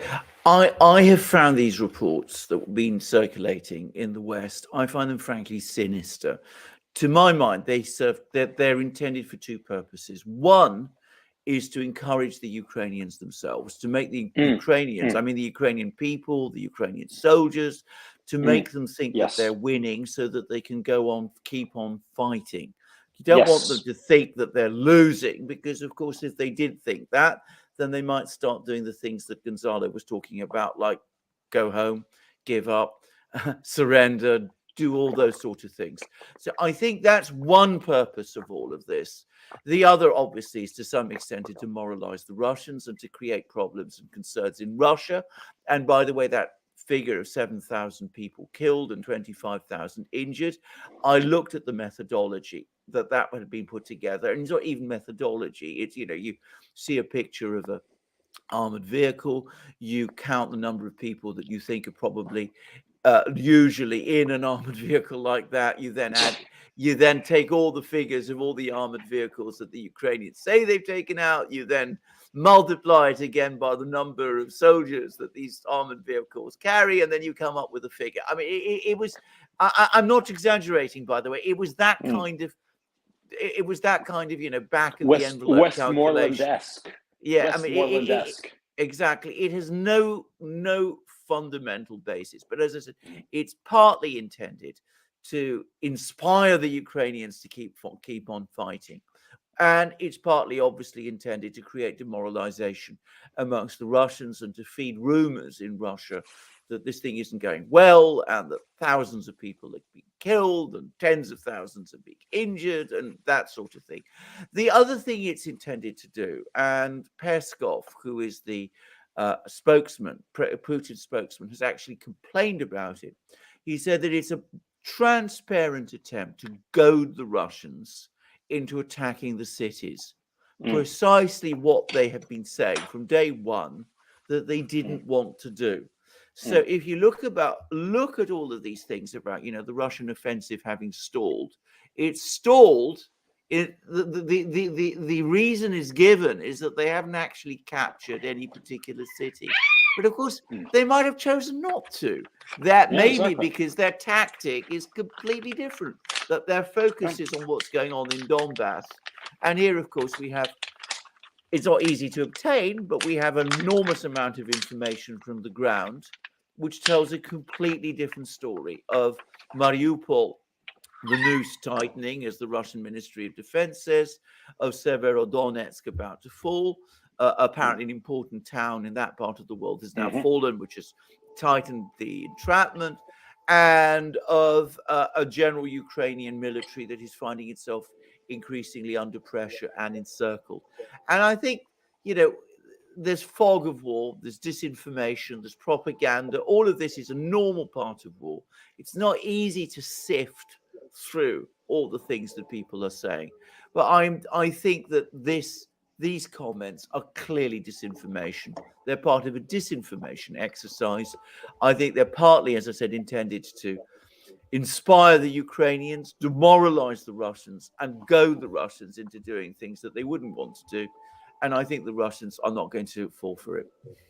Well, last thing, I completely agree with you, Alexander. But the other thing I wanted to mention that Alex wanted me to mention before, I realized now that I didn't bring up, but I think that the propaganda, the Western propaganda, wants to give the impression that Russia is on the back foot, militarily speaking, so that if there is a chemical attack, it'll be easy to blame the Russians and say, see, they were losing, and that's why they used chemical weapons. And I think that might be part of the strategy, the communication strategy, because the whole notion of a false flag, that deeply troubles me. Because apart from the political consequences of such a false flag, you see, you're talking about using chemicals, chemical weapons, because that's what it would really be, because it would be like really obvious. And I don't think it would be like nuclear, because I don't think that you can hide a nuclear strike. Okay, but you can hide and smuggle in chemical weapons and deploy them in some place, killing a lot of people. I mean, a lot of people. We're talking thousands potentially, and so I find that deeply, deeply disturbing, and that is why you're right. I mean, what you were saying, the sinister aspect of this lying. I look at it from the perspective of the West, in the sense that it's giving people a false sense of reality, but they have a use for it. Look, bottom line, these people are evil. I mean, these people in the West, it's not that they are pursuing a goal that is actually beneficial to the West. No. It's a hatred of Russia that is just, wow. I mean, do you guys see what I'm saying? Because this is long ago stopped being for the benefit of the West. Gonzalo, I completely agree with you. Can I just say it's the aspect of this affair that has shocked and dismayed me. I had not appreciated until this war began how widespread this visceral loathing of Russia really is. Are these sirens I can hear? That's air raid sirens. Sorry about that. But they go off kind of like at random, and so it's just annoying at this point. But anyway, but they're down now. Sorry about that. Yes. Okay. Did you want to add anything to that, Alexander? Or should we? No, I have didn't. a lot of questions as well. I mean that. I mean, I just wanted to make that particular point. I think, as I said, I mean, I'm not saying that everything that the Russians have done has gone completely according to plan. To quote Clausewitz again, every plan has to be modified following first contact with the enemy. I mean, that's a given in war. So obviously not everything has gone according to plan. But I have to say that these claims that one's reading about in the media in the West, which have been spread by Western officials, and by the way, the British Ministry of Defense is playing a major role in circulating these stories. Yeah. As I said, it clearly has a particular objective in mind. As I said, it's intended to encourage the Ukrainians to keep on fighting. It's intended to demoralize the Russians, and it's intended to goad the Russians into doing things that they are not going to do. All right. We have a lot of questions, so let's run through them. But before we get started on the questions, Gonzalo, I forgot to ask you, where can people find you? Yeah. Oh, they can Who find isn't me on already my channel. who aren't already plugged into your channel? Yeah, Where can they on find you? my channel, Gonzalo Lira, and my Patreon and my Telegram. Yeah, check me out there. Shoot, I don't have the links handy. If you don't mind, I'll just bring them up there. I'll look for them and I'll put them in the description. I'll look through them Thank you so much. as we run through the questions. I'll get all of those together and I'll put them in the description box as well. So I highly recommend if you aren't already following Gonzalo, definitely follow him both on Telegram and on YouTube. I have to say the channels are connected, but they do give you different forms of information, which is good. Yeah. So definitely follow Gonzalo on both Telegram and YouTube. So do you guys want to run through the questions? Yeah, that's it. Our viewers have. Yeah, I'm up for it. Okay. Yeah. Okay, great. FBI Glowboy says, any thoughts on the curious timing of the proposed Israeli East Med gas pipeline being quashed by Biden only a few weeks prior to Russia moving on Ukraine? And why was the deal killed?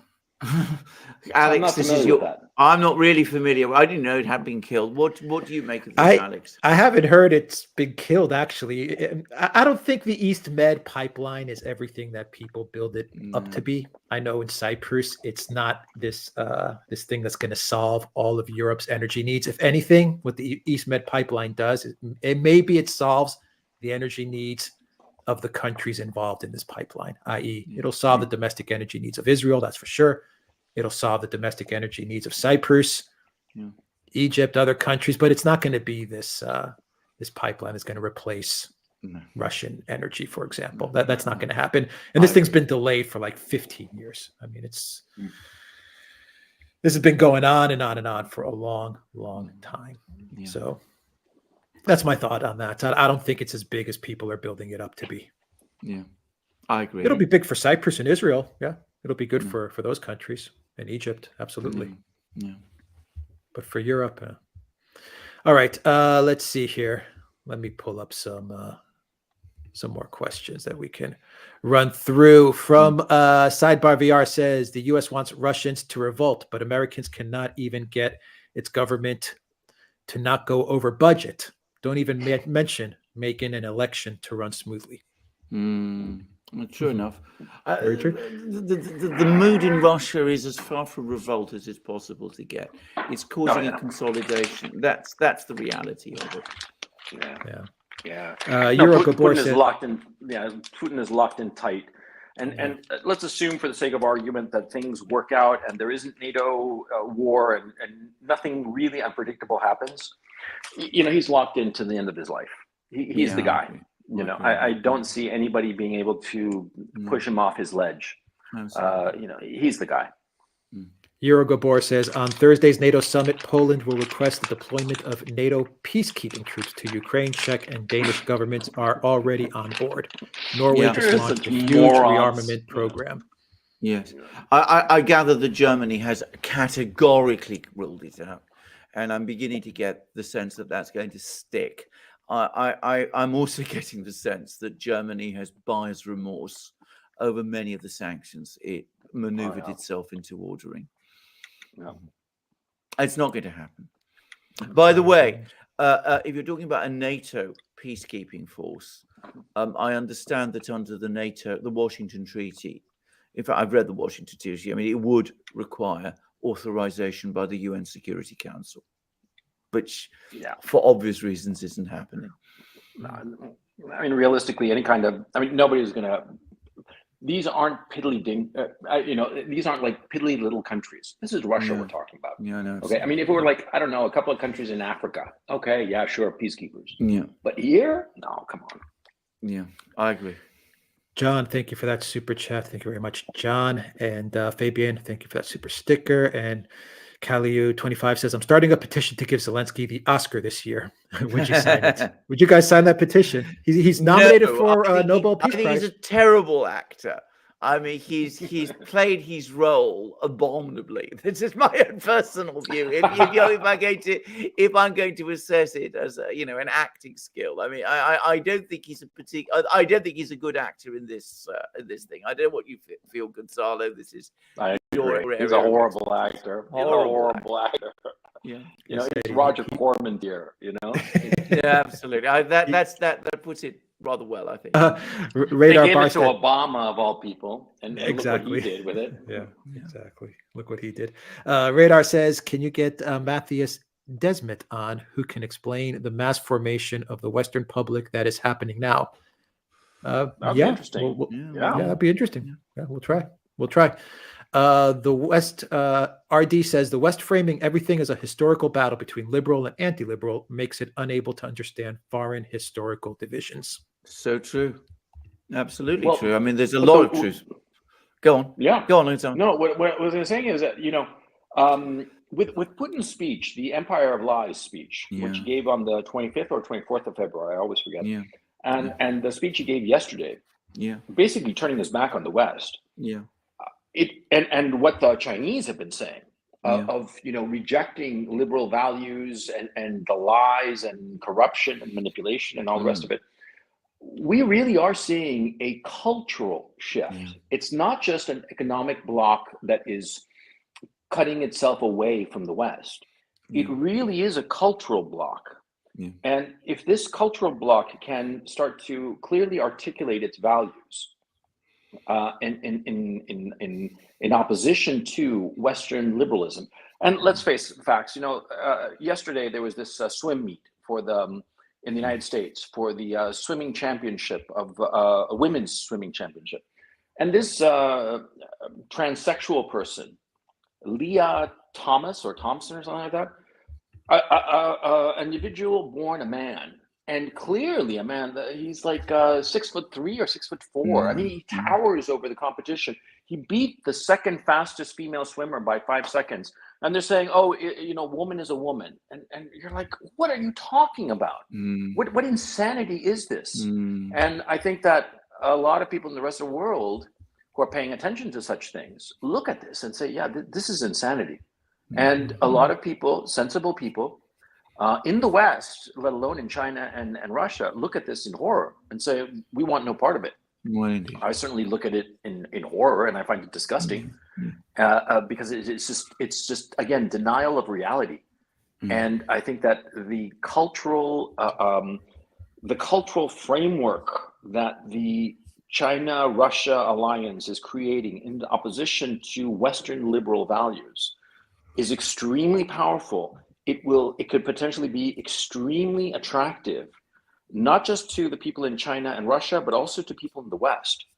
And you might be surprised of how many people, if we come to an era of relative peace and things calm down, and there is a clear coalescing of cultural visions, you'd be surprised how many people in the West will decide to leave the West and go to Russia, China, and establish themselves in this new cultural norm, which they feel is more humane, more normal, if you will, more sane.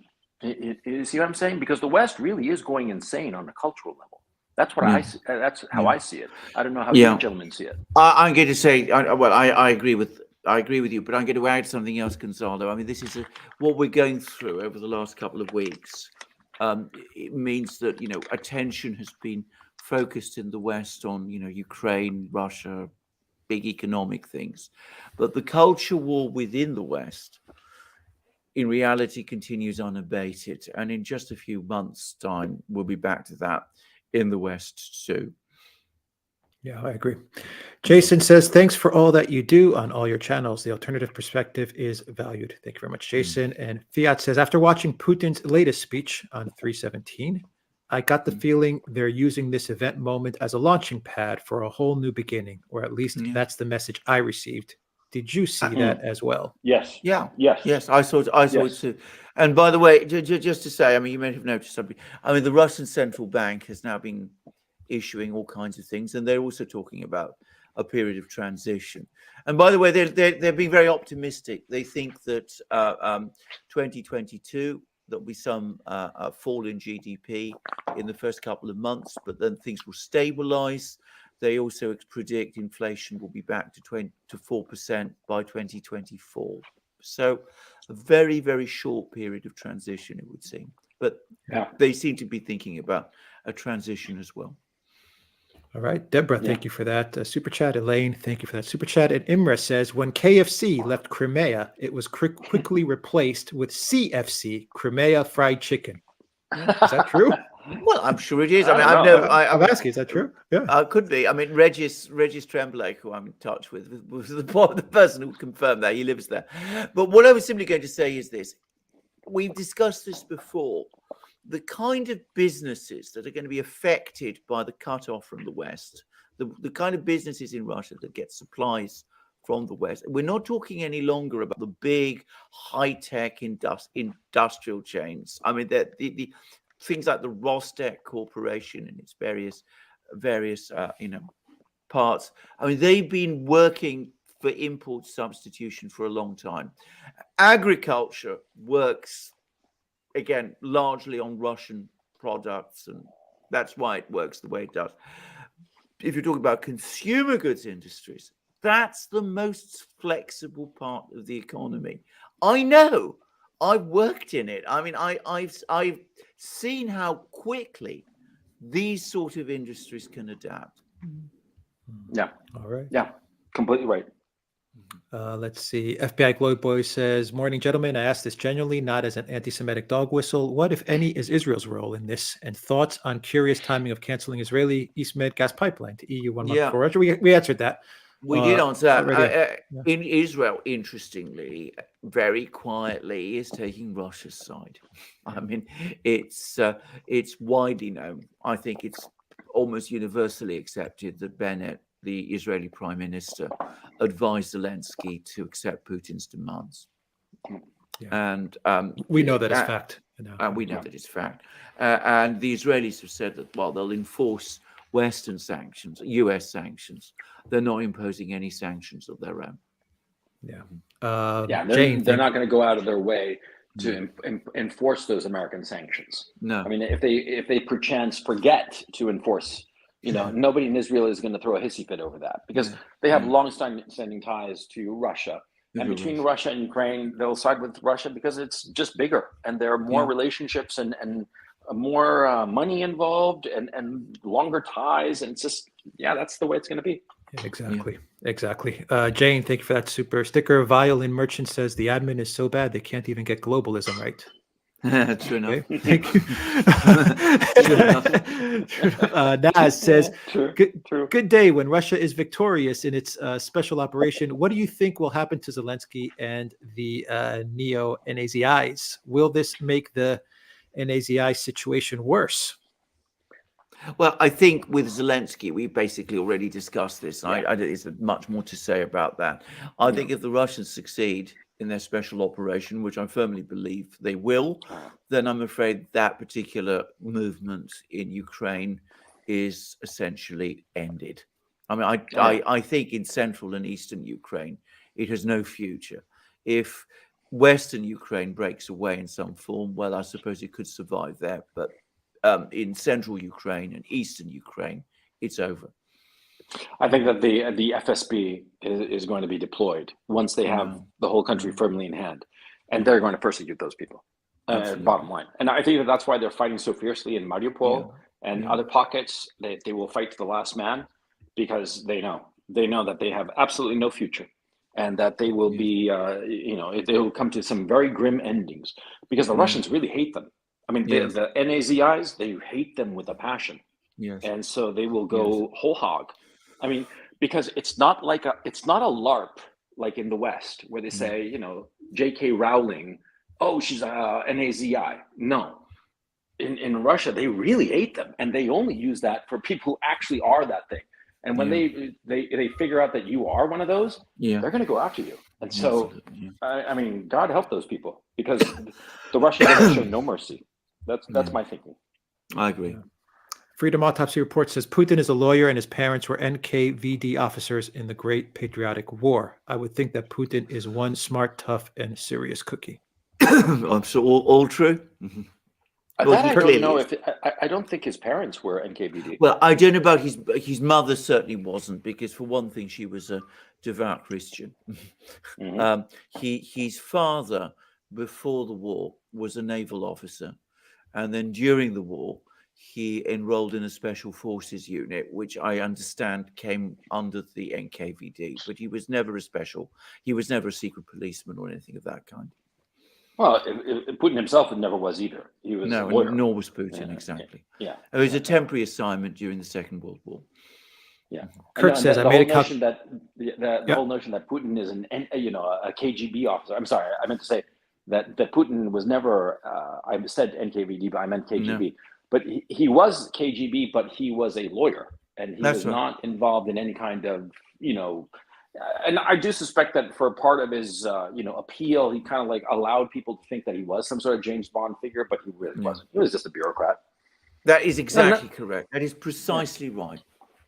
Yeah. Kurt says, I made a calculation of the population in the 35 plus 5 UN countries who decided not to condemn Russia, and they represent 53% of the world's population. Yes, it's absolutely Okay, true. then. Yeah. That's absolutely true. Can I add, it's fairly widely known that a lot of the countries that voted for the resolution did so very, very much under intense pressure. So, I even read an article in the British media, I think it was The Guardian, in which they said that the Western powers were dismayed at how thin support for them at the level of the General Assembly actually turned out to be. From they GEC, don't realize how thin their support is. Period. They don't realize that their attitudes for so long are the attitudes of the bully. And they think that people smile at them because they're genuinely happy to see them. And no, they're smiling at them, but they have a dagger behind their back, ready to strike out whenever they can. And the West and the Americans and the Europeans do not seem to see this. It's remarkable. GEC 812 says, chat, anyone have an Amazon Fire Stick TV? A Locals beta app recently released makes it much easier to watch the Duran Locals only video on your TV. I didn't know that. Didn't know. You can also check out DuranTV.com as well, Absolutely. where we stream our videos. Thank you, GEC 812. For that, Threlino, thank you for that super chat. 01 Lurias, thank you for that super sticker. Claude, thank you for that super sticker. Mr. Alexander says, do you know any other geopolitical YouTubers? Yes, we do. Gonzalo Lira. Thank you very much. And Thank you. put your links, Gonzalo, in the description box as well, down below. Thank you so much. Yeah, there are a lot of good YouTube. Yeah, absolutely. They are. Content creators. I don't even want to say YouTube anymore. Content creators on various platforms. Yeah. Talk about geopolitics. Absolutely. Andrew Davies says, at the time of fragility and potentially catastrophic consequences, I'm anticipating Biden to call Xi and inquire to which dim sums he's serving today. Thank you, Ray, for that super sticker. Thank you for the super chat. Freedom Autopsy Report says, sending weapons to Ukraine is a military-industrial complex grift. Yeah, it is. Absolutely. Of course it is. Yeah. Wolf Crew So it's says, an incredibly bad idea, particularly the kind of weapons that you're very sending. bad. Very bad idea. Wolf Crew says, if they leave Odessa too late, couldn't NATO strategically move in so they too have a base in the Black Sea? Interesting question. Never happened. Never happened. No, I don't think it's going to happen either, to be honest. I think again, the word I'm getting is that the Germans certainly wouldn't do it. I don't think the French would do it either, to be honest. What, of Odessa? Like NATO invading Odessa? That would be suicidal. The Russians would chop them up before they even got to the coast. Absolutely. I mean, bear something in mind that Erdogan has closed the straits.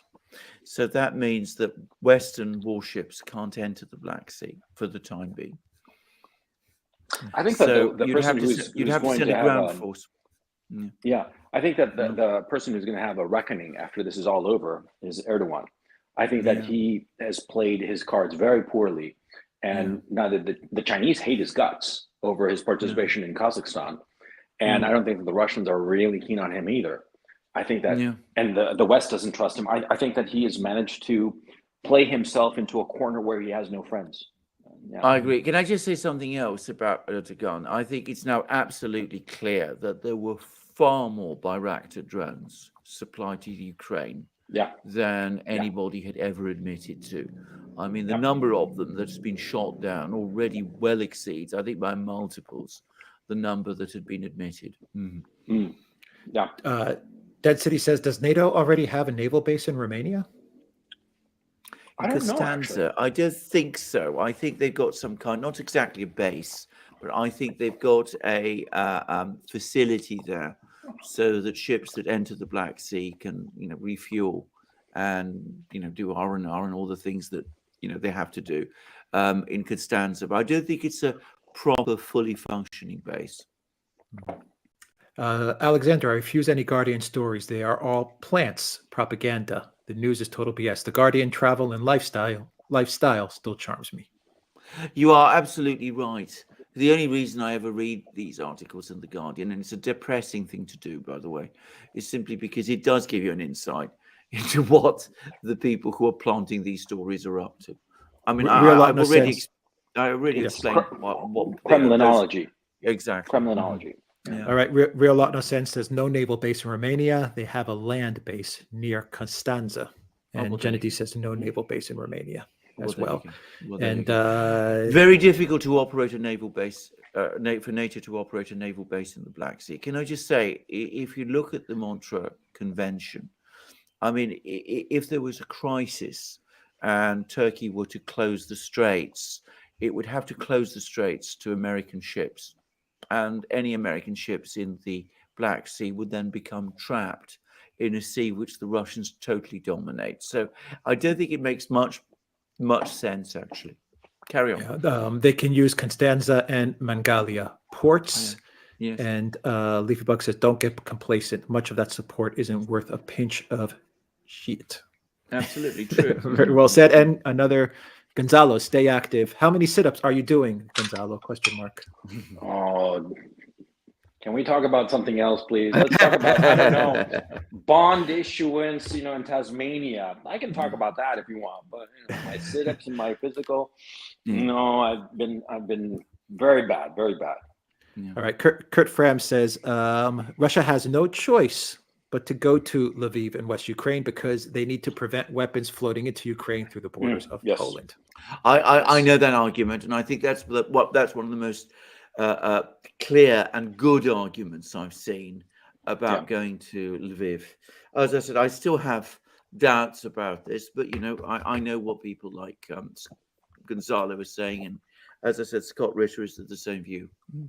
Heyman says, what's the point of bluffing after the hand has been exposed? Any more chips we throw in would only maximize, not minimize our losses. Doubling down is a good strategy till you bankrupt what was endless. Absolutely true. I mean, that's exactly right. But as I said many times, the great problem with the neocons and people like that is that they have no reverse gear. Yeah, their pride. Hubris. Yeah. I mean, the Greeks invented, you gentlemen, you should know your culture here. The Greeks invented this concept for a reason. People fall for it all the time, and we're seeing it with the Americans. Yes. Lon Baker says, cheers, gentlemen. Thank you for that. And Brian says, why do you think Zelensky addressed the Canadian Parliament in Ukrainian and Congress in English? There are a lot of Ukrainians in Canada. Yeah. Faith Goldie, if you recall, a YouTuber, she's no longer active, but she's Ukrainian. And so there are a lot of Ukrainians in Canada. There are a lot of Ukrainians in the United States, too, in the Midwest, but their cultural identity has been subsumed. Yes. Whereas in Canada, they still retain a very strong sense of being Ukrainian. Yeah. Evgeny says, why is Romania so afraid of the Russians when they should be afraid of Turkey?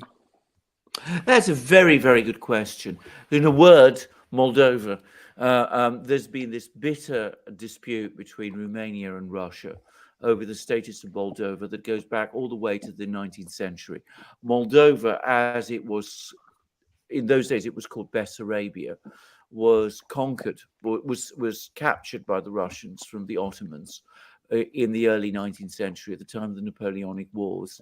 And it's been a Russian province ever since, or at least a Tsarist province, right up till the time of the collapse of the Russian Empire. It's a predominantly Romanian-speaking region, and I'm going to say it straightforwardly, very much a part of Romanian identity. I mean, there's an awful lot of Romanian identity that is connected with Moldova, Bessarabia as it was. Then in the interwar years, as a result of the collapse of the empire, Romania was able to unite itself to Bessarabia, Moldova. The Soviet Union never accepted that. They always considered Bessarabia or Moldova to be part of the Soviet Union. And then, of course, in the period in the lead up to the Second World War, the Soviets reoccupied Bessarabia, created the Republic of Moldova. And this happened during the period of Soviet-German cooperation, following the Molotov-Ribbentrop Pact. And then after the end of the war, the Soviets took it back again. But this has always been a bitter issue in Romania, and it's always created problems between Romanians and Russians. And where does Turkey fit in to that? Well, of course, all of these regions, Romania was part of the Ottoman Empire. Mm-hmm. The Romanians, the Ottomans extended all the way up there. And of course, it was the Ottomans also who ruled Bessarabia, Moldova, until they were driven out of it by the Russians during the Napoleonic Wars at the time of Alexander I. So it was the Turks at that time who ceded Bessarabia to Russia. Now, what relations are between Romania and Turkey today, I have absolutely no idea. I mean, I generally don't know, but it could very well be that, you know, there are these ancestral fears in Romania of Turkey. I'm not able to say anymore. And it is a case, of course, that the Russians have never ruled. There was a Soviet era, but I mean, you know, they never made it a part of their empire, certainly during the Tsarist times. And there have been times when Romania and Russia have been on relatively good terms, but there's always been this issue of Bessarabia, Moldova, that you know has created tensions in the meantime. What the Turkish angle is, apart, as I said, that it was once the imperial power in Romania, I don't know. Interesting. Tim Adamson says Viktor Medvedchuk escaped house arrest and is now missing. He could have been a great pick for president, but I fear they've taken him out. I have not heard that news. I've not heard that news, and that's very, very worrying. No. Worrying and or intriguing at the same time. We'll see.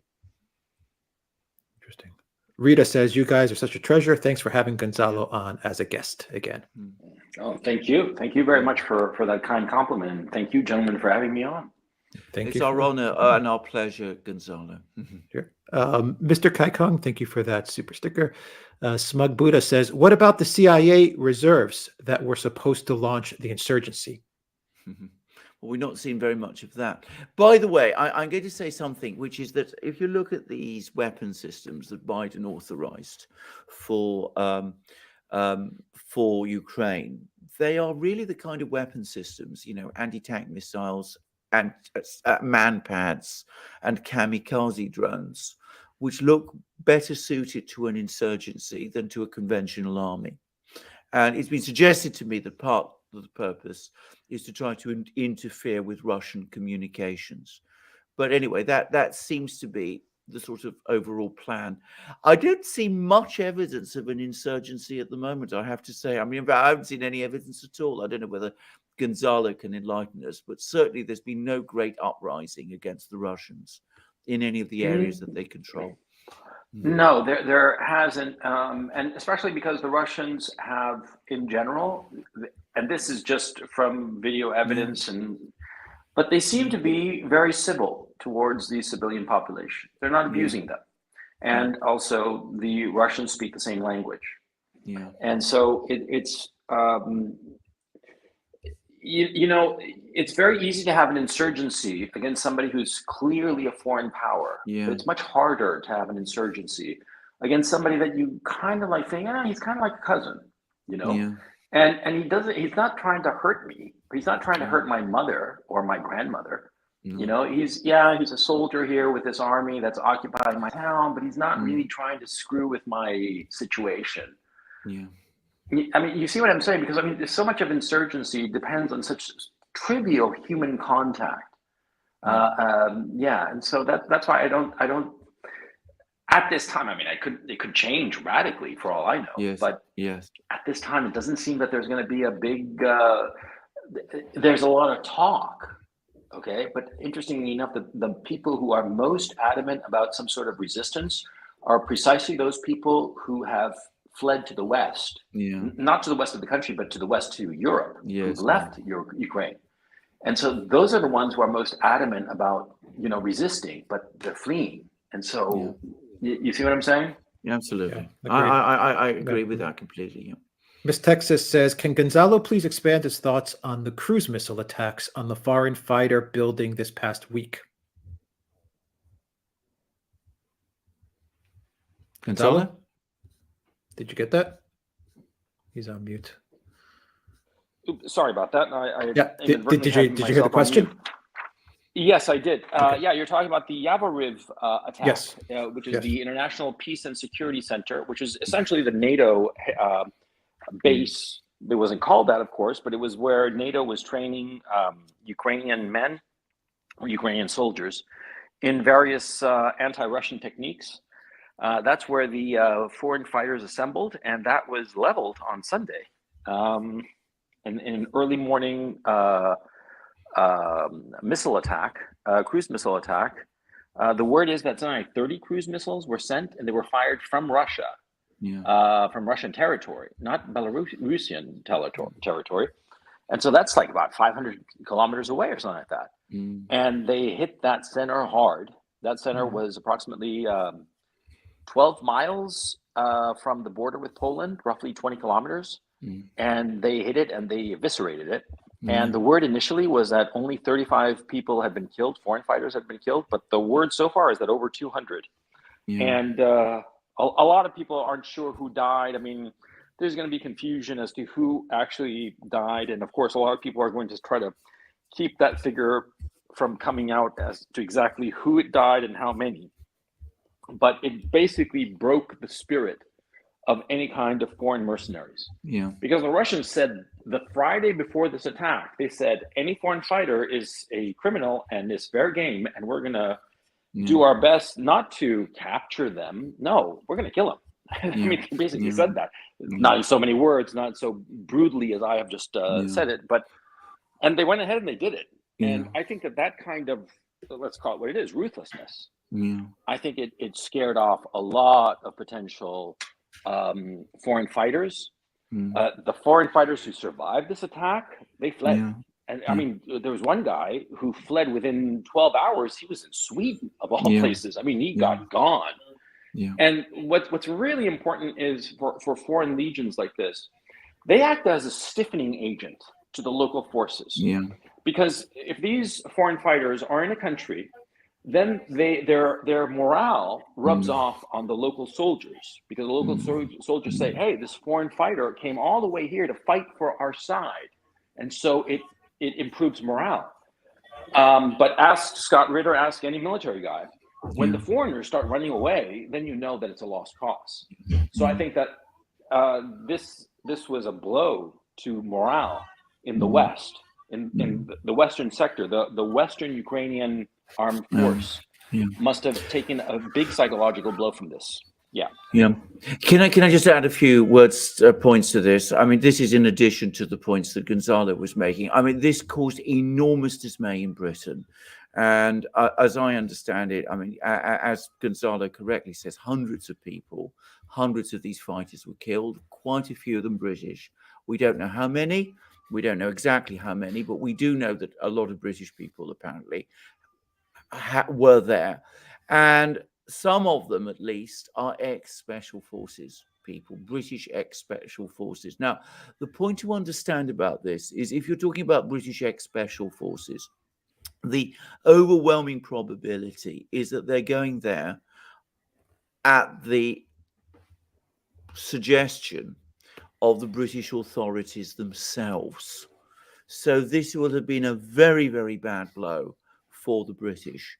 And if the British have been trying to get people, ex-special forces people from Britain, to participate in the fighting in Ukraine, and with all of these people, these networks, this story, with the hundreds of people die, it gets communicated very rapidly. If they are being deterred from going by this attack, just as Gonzalo said, and I'm hearing that they have been, then that provides another reason why the British Ministry of Defense is spreading stories about the Russian invasion being stalled, about the heroic Ukrainian resistance. It's partly possibly intended to give encouragement to British people, British personnel who might be thinking of joining the battle, which is probably what the British government That is so wants. evil. That is so evil. Yes, it is. You're sending Yes, it men is. to their deaths. It is Absolutely. so freaking Yeah. evil. Yes. Yeah. Well, if I may say, I agree with that, and I agree with that use of that particular word. I've been using it a lot in private when we've been discussing it with my wife.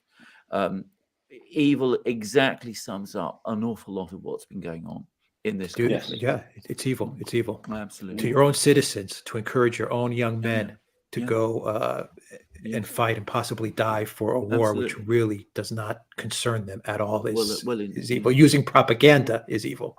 Yes, That is evil. Yeah. absolutely. Too Small says, divided for a long time must be united, a Chinese saying. Absolutely. It comes from the one of the greatest novels in world literature, The Romance of the Three Kingdoms. It starts at the beginning that the empire united must divide, and it ends, the very last sentence is, the empire divided must unite. Let's see. Ehong 101 says, what do you guys think would happen if Putin agreed to a ceasefire, but only if he talked to the actual president, President Trump? There is the narrative, which you also hear in mainstream media, specifically Fox News, which is if Trump was president, none of this would have happened because Trump would have scared off Putin. I don't buy that. I think Trump. It's not about Trump scaring off Putin. My own belief is that Trump would have listened to Putin and talked to Putin, and Trump didn't particularly like NATO, or Zelensky for that matter. Yeah, as a good negotiator, Trump would have been able to figure out what's the key issue that will make Putin happy, and that the Ukrainians can give up on, and that everybody can be happy, because that's what he is. He's a great negotiator, and he would have been able to find that particular pebble and solve this problem neatly. I think he would have insisted that NATO say no to Ukraine membership, despite the screeching of Zelensky or anybody else. And I think that would have, that would have calmed everything down. If he'd said, no, the United States will not allow Ukraine to join NATO, period. It doesn't matter what anybody says. It's not going to happen. Then this whole thing wouldn't have happened, and Putin would have said, well, okay, this is the best I can get, but at least I'm not really going to be worried. But here we are. Yeah. Raphael says the chief of staff is in direct communication with his Russian counterpart, just like he did under Trump. The Pentagon is not with Biden in this nonsense. I totally agree with that. Yeah. They are the great sheet anchor of sanity in this whole conflict. But that's why. A lot. Yeah. Well, the reason I'm so sorry to interrupt. But I just have to say that I completely agree with you. You're absolutely right. I think that the Pentagon is the one that's preventing this from widening, but it's the reason why, because the Pentagon, they're too chicken. That's the bottom line. I don't even think that it's because they have a realistic assessment of Russian military strength. I think that they're just chicken. I mean, I would respect them more if they said, no, the Russians are too much for us to handle. You can just add up the stats. But I think that because the people running it, starting with Mark Milley and going right on down the line, they are career bureaucrats who recognize that they get ahead by not actually doing anything. And so I think that their institutional inertia is what's playing in favor of not widening the situation. I mean, I'm glad it's not widening, But I do suspect that it doesn't have to do it. It's not because it's a rational, wise decision, but rather institutional cowardice. And I mean, it's good that we have the result that we have, irrespective of why. But I think it's important to recognize why this is happening. You see what I mean? Yeah. Yes. I just add one thing to this, which is that so far the Biden administration has been forced to listen to its military experts. They completely disregarded their economic experts. They didn't listen to what the Fed and the Treasury Department were telling them, which is why we're now in an upward spiral inflation-wise, and why we're in a downward spiral economic-wise. But so far, whatever the reasons, the line from the Pentagon has held. And I think Gonzalo's points are good ones. Dee Marie says, heard about you all from a friend. Really appreciate the high level of analysis. Thank you for that, Dee Marie. George, welcome to the Drown community. Too small says Cuba, then Ukraine now. Very true, too small. And Violin Merchant says, do you guys think there's any real substance to this Kolomoisky angle, or is it coming from a general disdain for the wealth gap in Ukraine? Gonzalo? I'm not sure I understand the question. Could you repeat it or expand on it? I think go ahead, Alexander. Yeah, I think what he's referring to is the business about Zelensky's connection to Kolomoisky. I mean, I think that was what this is. That was asking whether this is real, whether there really was this connection between Kolomoisky and Zelensky. Oh, indisputably. I mean, completely not in dispute at all. Zelensky was at Kolomoisky's last birthday party in Switzerland. So no, this is absolutely true. I mean, anybody who claims that there is no such connection, he's lying. I mean, it's not something that, it's not a conspiracy theory. It is openly known. Okay. I mean, circumstantially, and also as a practical matter, it is known that Zelensky and Kolomoisky socialized together. Like I said, Zelensky went to Geneva for his last birthday party in February of 2021. No, this is not conspiracy theory. This is not some crazy ass story. This is reality. Okay. And so anybody claiming that it's a conspiracy theory, it's just misinformation or deliberate disinformation. Yeah. Agreed. Great US says, will accounts be verified on Odyssey? I don't know how to do that, but I'll look into that.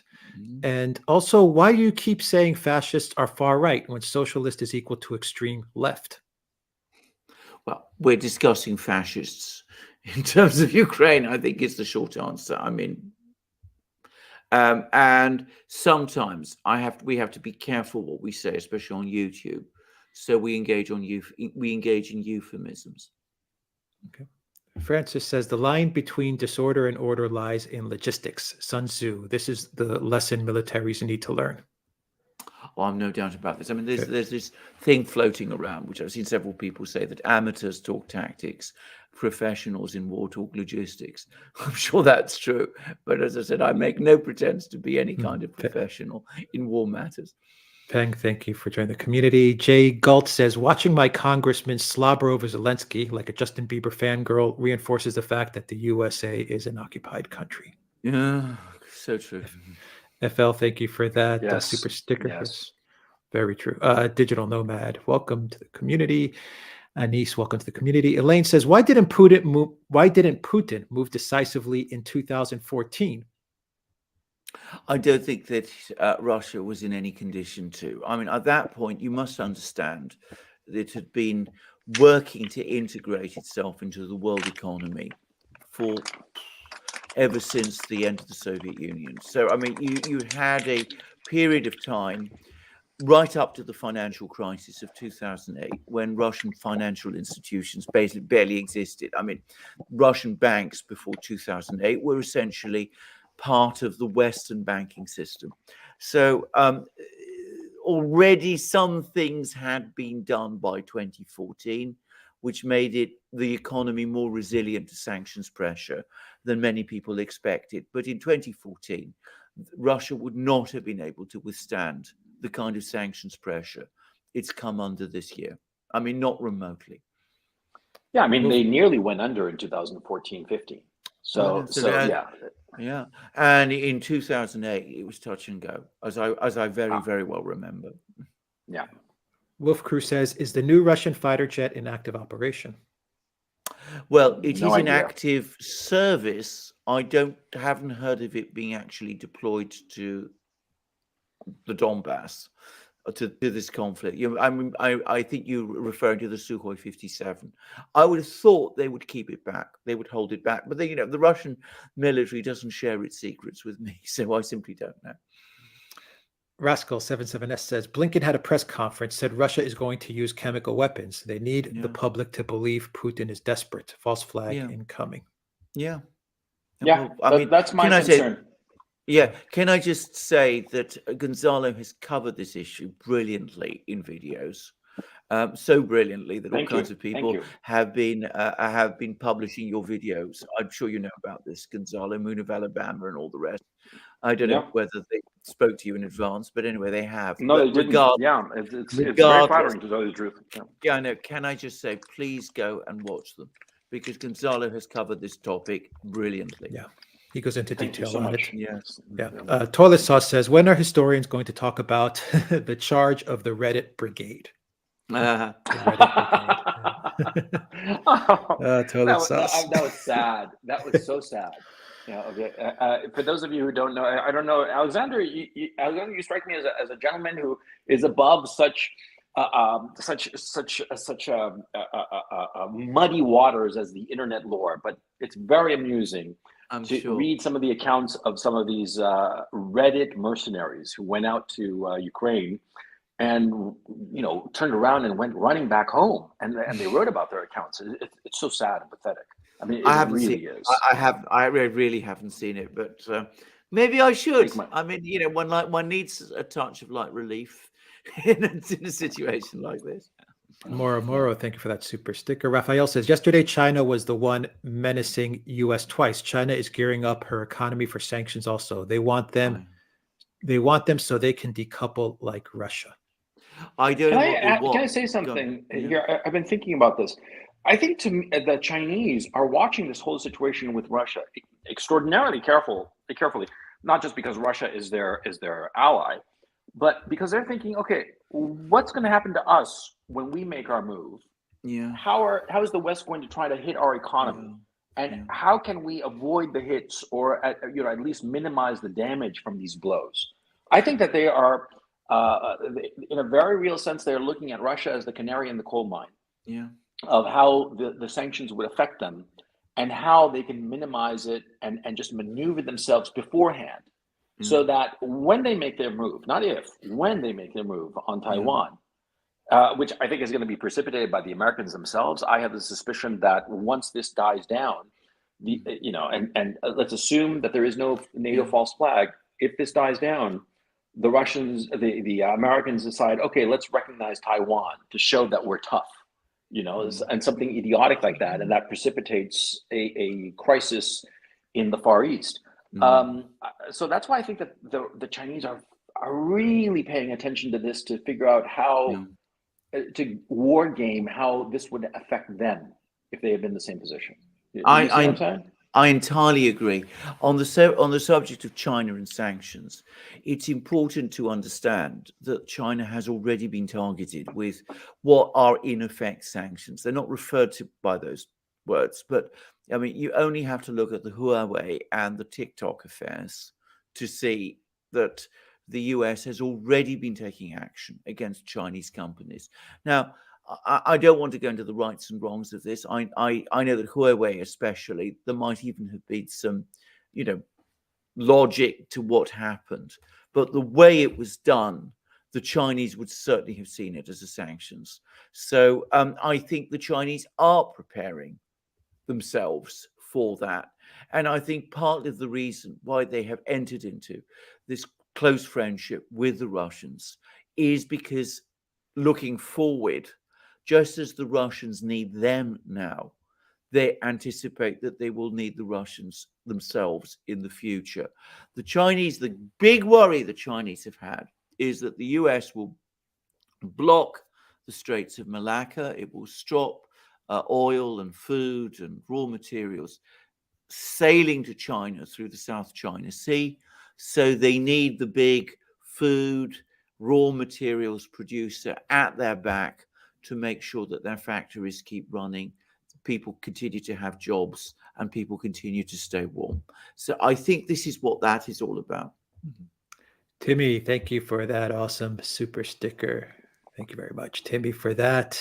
And let's see. These guys are usually good, but this one is clearly pro-Russian and reeks of European elitism. Disappointing. Who, me? Us. Because we're pro-Russian.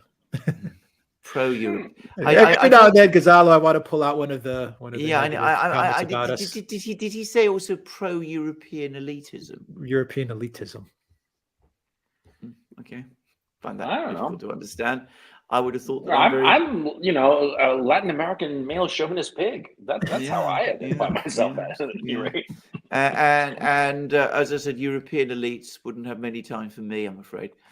Well, No, they don't have any time for me because, Cabron, I come from the barrio, man. You know that? Yeah, that the Europeans don't have no time for me, Cabron. Zariel says, Gonzalo, you ate something during the chat, and now I'm eating a pack of chips. Thanks, brother, and stay safe.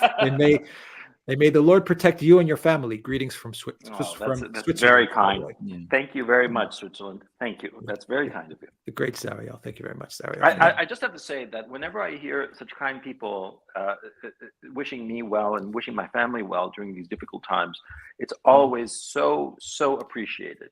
And sometimes I forget it because I've been blessed with so many people reaching out to me and making such kind comments. And I just want to reiterate that I can never get tired of hearing such warm wishes. And I thank you so much, truly. Yes. I want you all to know that it's very encouraging and it moves me deeply. So thank you. Thank you so much. FL Treasure said Gonzalo is loved for telling the truth. Yeah. So you're not going to love everyone me is when thankful. I start telling lies? Well, everyone loves you because you tell the truth, Gonzalo. That's the important part. Well, when you tell the truth, you have less to remember, That is true. Very true. Very true. Let's see. Baskin Life says, well, there's a good question. Where is Arseny Yatsenyuk, who was installed after the ouster of Yanukovych? He was so confident the EU membership as if guaranteed. Actually, I've seen him pop up every now and then, but he doesn't really do or say much. Actually. No. Yeah.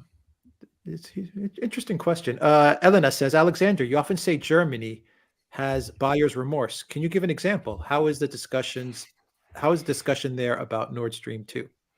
Well, Nord Stream 2, I think, is simply not going to come back. I think that's once and forever gone, actually. But I think that you saw the Germans showing buyer's remorse by the fact that they apparently did put their foot down and veto any further attempts to veto more Russian banks, and that they also made it absolutely clear that Germany and Europe will still have to import gas and oil from Russia, at least for the time being. So I think that they've taken those steps, and if you drill more deeply, you will find German business leaders making comments like one I read in the Financial Times not very long ago about the fact that this is going to be a very difficult time for Germany, and maybe this isn't a good crisis for Germany. Gloria says, I appreciate your coverage. You're the best geopolitical analysis. Thank you very much, Gloria, for that. And Raphael says, another wild card. Thank you very much, Gloria. Another wild card is India, which wants a piece of the action. They too are getting ready for sanctions. They want out. Saudi Arabia will follow. Yeah. Well, we'll see. Saudi Arabia, they'll play the game, I think. But India's been the country to watch during a lot of this. They've stepped up in a big way. Yeah, I agree. Fabian, thank you for that super chat. Dee Marie, thank you for that super chat. Balkajan says, but the false flag executed by the U.S. would have to serve some purpose. What purpose would that be? The U.S. side is already winning the PR war. Good point. That is a very, very good point. Yeah, it's a drag in NATO for a full-fledged, NATO versus Russia full-on war. Yeah. That's the purpose of any kind of false flag. Absolutely. I mean, to be absolutely clear about this is the only strategy the only war-winning strategy Ukraine has. They can't win this war by themselves. They know it. Ultimately, deep down, they know it. So the only way they can win the war and maintain their project, the Maidan project, is by enlarging this war and getting the West involved, directly involved. And that's the purpose of what this would be. And of course, there are people in Washington who actually are sympathetic to that, because they also want to see Ukraine win in some way. Alexander, I have the following idea that I want to float by you, and you too, Alex, for that matter. The New York Times today admitted that the Hunter Biden laptop story was absolutely true. It was not Russian disinformation or anything like that. Yeah. And the timing seems extremely curious. And I'm wondering, and you guys tell me what you think of this idea. Could it be that the establishment in the United States is looking for a way, as punishment, that the Biden administration is not going to war with Russia, that they're looking for a way of potentially ejecting Biden, putting in Kamala, and going ahead with a war? Oh, goodness. I hope not. It's possible, I suppose, but I hope not. It's insane. I mean, that amount of change in the United States of like ejecting a sitting president, putting in somebody who's an idiot. I mean, come on, she's an idiot. It's a miracle that she can walk and chew gum at the same time. And then going off to war in the space of, it would be like 90 to 180 days. I mean, these people, I think, are crazy, but I'm wondering if they'll actually make this move. Do you see what I'm saying? Go on, Alex. No, I did a video this morning, and I couldn't figure this out either.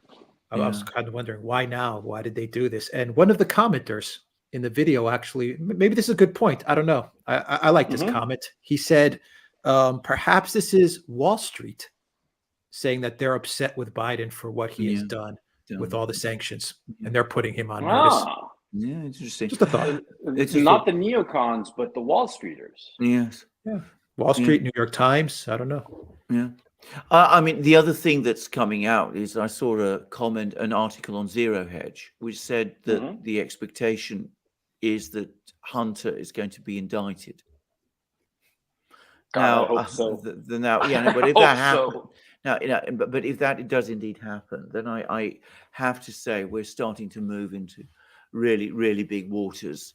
And bear in mind, with the midterms and the Republicans likely to win the midterms, given the way that story was handled in the run-up to the election, given the way that Biden himself lent credence to the Russian disinformation story, you can already begin to see how the Republicans might use that in any impeachment proceedings. Would it be a correct statement, Alexander Gonzalo, to say that bankers are pissed with the sanctions that Biden put in place, that he went too far? Absolutely. Yeah. I mean, like pissed, like viscerally angry. I think they are. I think they absolutely are. Well, I mean, we see that with the way in which they insisted that Russia's debt continue to be paid. But both Gonzalo and I mean, Gonzalo had information about what the Fed's advice was, which, by the way, he was absolutely right. That's been completely corroborated, that the Fed advised against disconnecting Russia from SWIFT.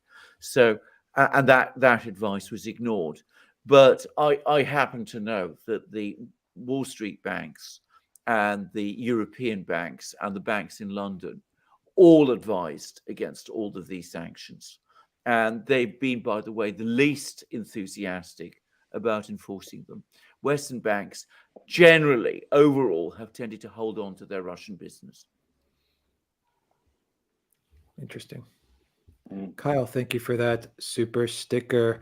Baskin Life says, I read somewhere Zelensky is nominated for the Nobel Peace Prize. Yes, he is. Sure he is. Yeah. Well, I think he's going to be a Nobel Prize laureate. He might win it. Yeah, he might win it. Absolutely, he'll take that.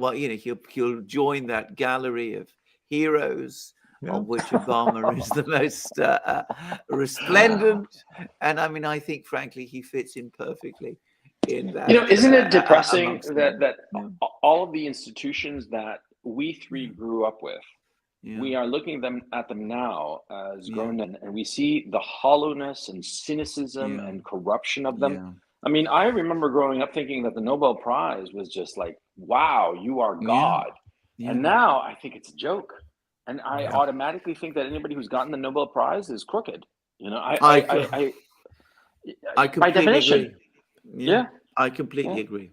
It goes for all institutions. It also goes for the Oscars. It Everything. goes for Yeah. athletics. I mean, Yeah. did you Yeah. guys hear about Medvedev, Daniil, the number one Oh tennis player from God. Russia? That Wimbledon, It's Alexander in what? Wimbledon is telling him he has to denounce Putin Yeah. if he wants to Yeah. play at the All Yeah. English club. No. When was the last time that the side that required somebody to denounce something, anything, was historically the winning side of the argument?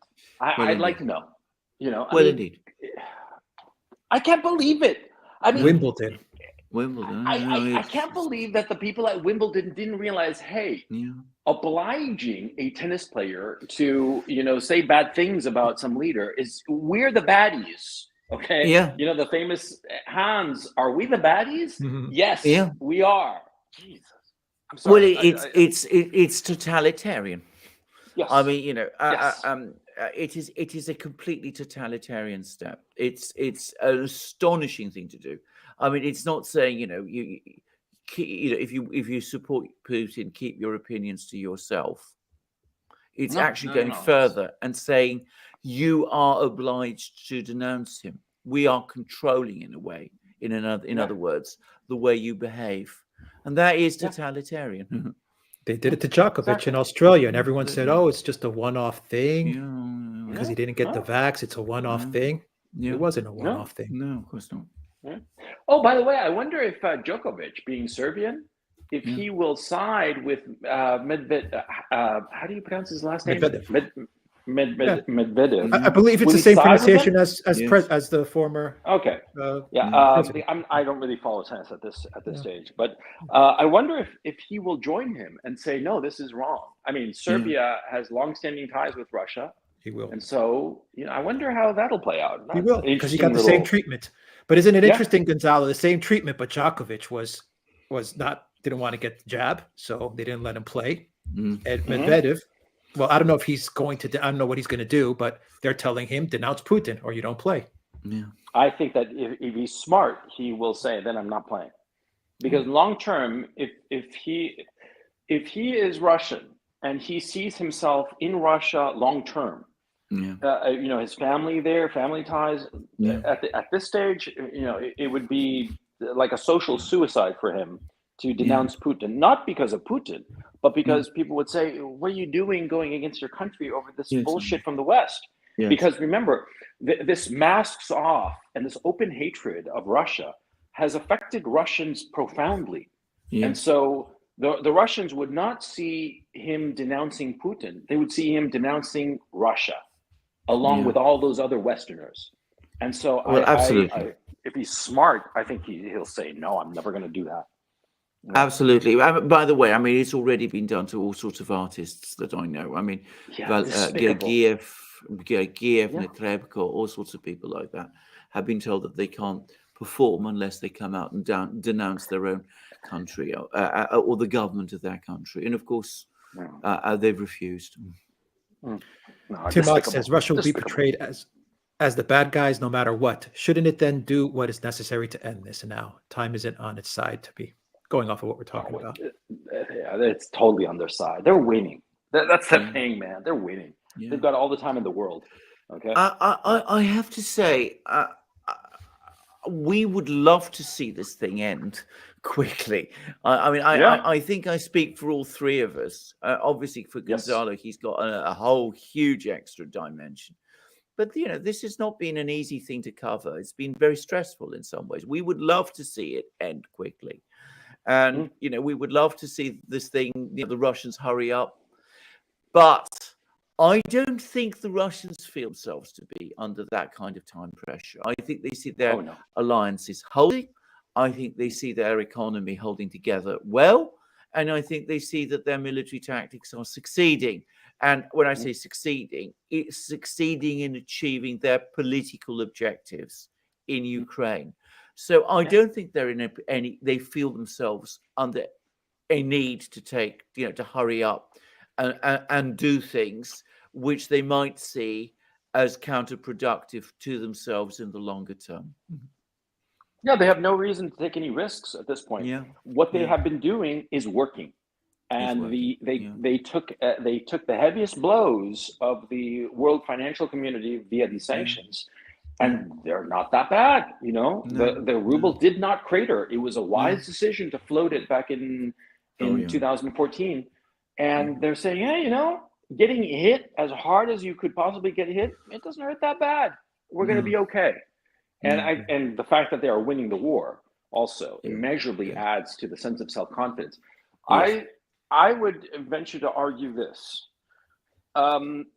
This is tentative, of course, dependent on whether the NATO creates some sort of false flag and gets involved here. Let's assume that they do not, or that they try but it fails for whatever reason, because we do have to keep in mind that the Russians have a very, very good intelligence service. So they might be able to catch this and nip this in the bud before it actually happens. Let's hope that. Let's suppose that nothing like that happens and the Russians carry out this whole operation and they get pretty much whatever they want. It will be a huge cultural event in Russia of self-confidence, of we're back, we're Russia, we're the man. We handled a situation where the whole world was against us. And we came out on top. This could potentially be the beginning of a flowering in Russia. That I'm looking way down the line here, but it could be a major turning point in Russia, insofar as its self-conception, and this could have profound implications demographically, profound implications in terms of culture and economic growth. Because a lot of times, you know, the famous animal spirits, they play a big role. And when you have that strong confidence, that wind at your back, that you pulled off something amazing and you're in good shape, it can really help you going forward. Look what happened to the Americans after the Second World War. And so that's why I'm wondering that this might turn out to be one of the best things that ever happened, not just to Russia, but also to Ukraine, for the reasons I explained before. That this whole situation might wind up being a big net positive for the entire region and a big net negative for the West. I think that's entirely correct. And by the way, you're absolutely right. If you want to trigger a sustained economic boom, a victory in war is often the way to achieve it. I mean, there are so many examples of this. One that I actually studied at some considerable length is the economic boom that Germany went through after the victories that they achieved in Bismarck's wars in the 1860s. And, you know, there was a very, very, very rapid economic boom in Germany in the 1870s. And there was a very similar economic boom, by the way, in the United States after the Spanish-American War, which is a difficult subject, but I mean, you know, you see that too. So it does give a huge renewal of self-confidence. So I don't put that possibility aside at all. I think it's quite likely. Too Small says that Swan Lake is also banned, by the way. Oh, come on. TY, thank you for that super sticker. Venus says, of the 4 million that have fled Western Ukraine, are they sympathetic to the Ukraine and Nazis? My impression is they are. Is this accurate? I think that a lot of them go for many different reasons. I repeat again a story that I heard from a friend of mine, which he's actually slightly modified, but he said that he saw amongst some of the refugees, Ukrainian refugees in Germany, an awful lot of men, burly men. And he got, my impression from what he described it is that there were people avoiding conscription. Yes, that's accurate. Yeah. Dr. Bill says, I have mentioned in various videos in relation to the sanctions that presidents who don't do what the Fed tells them get deleted. However, that hasn't happened. I suppose it's because of Harris. What do you think? I think there may be some truth to that, but I think this is still playing out. And, you know, this has all happened in an atmosphere of incredible hysteria. And I think you've got to remember that this president does have one enormous advantage up to now, which is that he's had the media supporting him. ARS, thank you for that super chat. Welcome, Karen, to the community. NOK says, I think Djokovic will support Medvedev. There were big protests in Serbia supporting Russia in this invasion. I'm just afraid they will bomb us again because of our disobedience. Yeah, I agree. Oh, man. Yeah. Thank you for that. Super chat. Moro says, who is holding back on the false flag? How do we know they're holding back?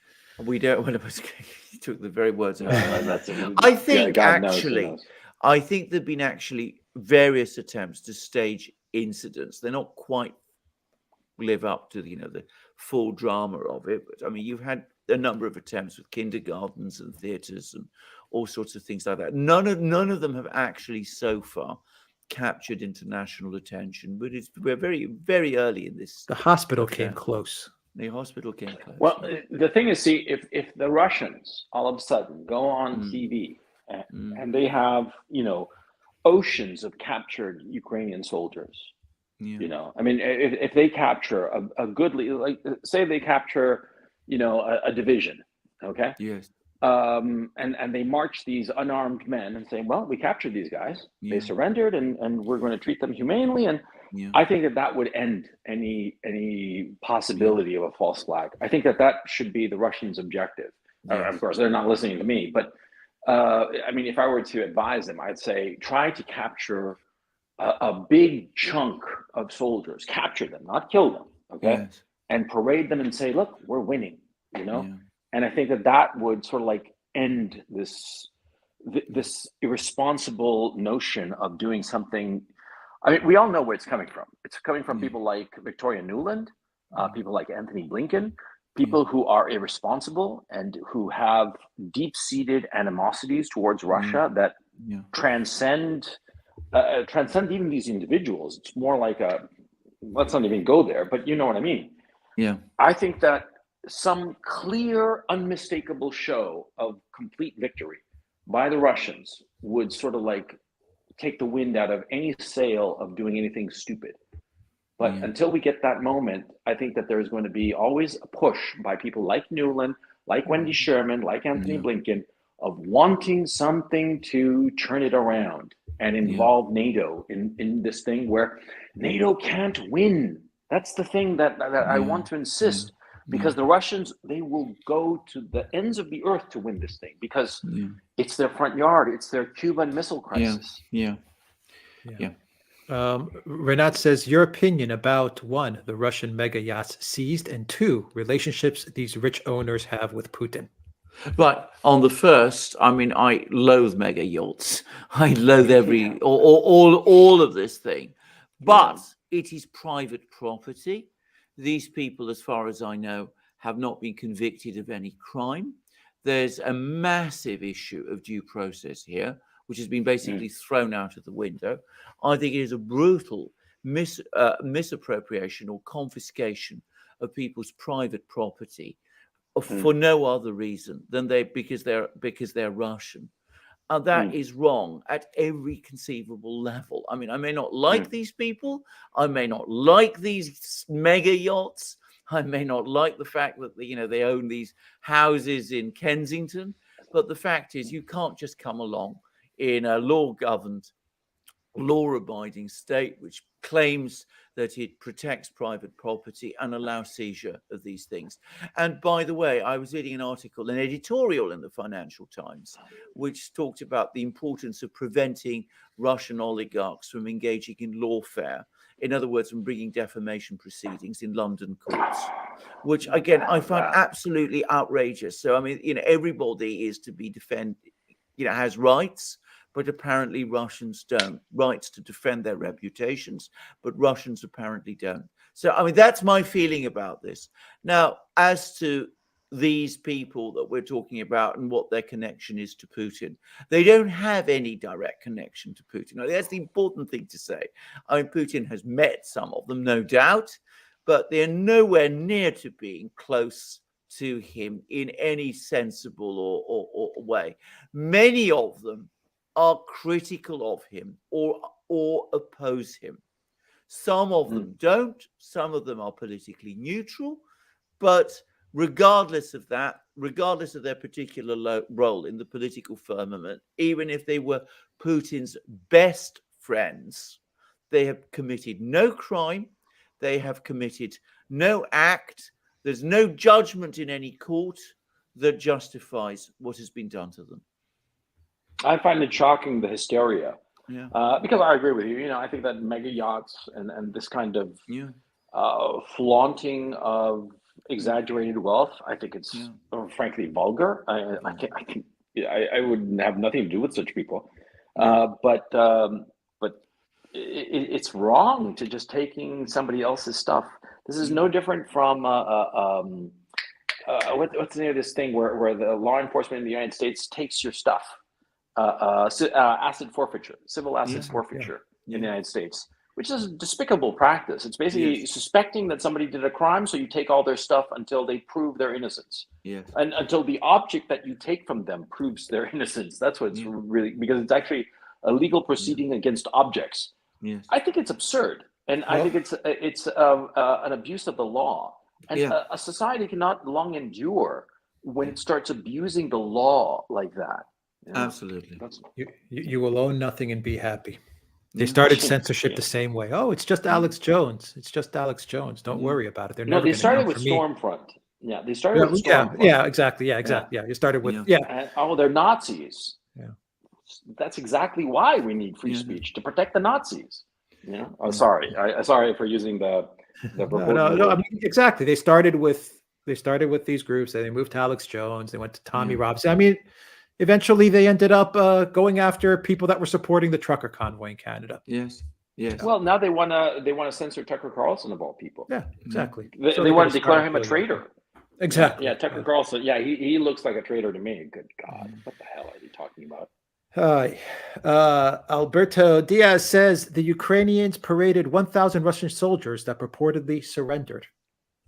I've not seen that. I haven't heard that. No, I haven't seen that. No, it's nowhere in the I'd like to see it. I'd soldiers. love to see that. Yeah. And to tell you the truth, if that had actually happened, I think that we'd see it all over the place. It would be plastered everywhere. I mean, So doesn't that break I have, Geneva? Yes, it does. Straightforwardly, it absolutely does. But nobody's paying attention to that one. Both sides are parading their prisoners. Yeah. So that's unfortunate, but that's the way things are. Yeah.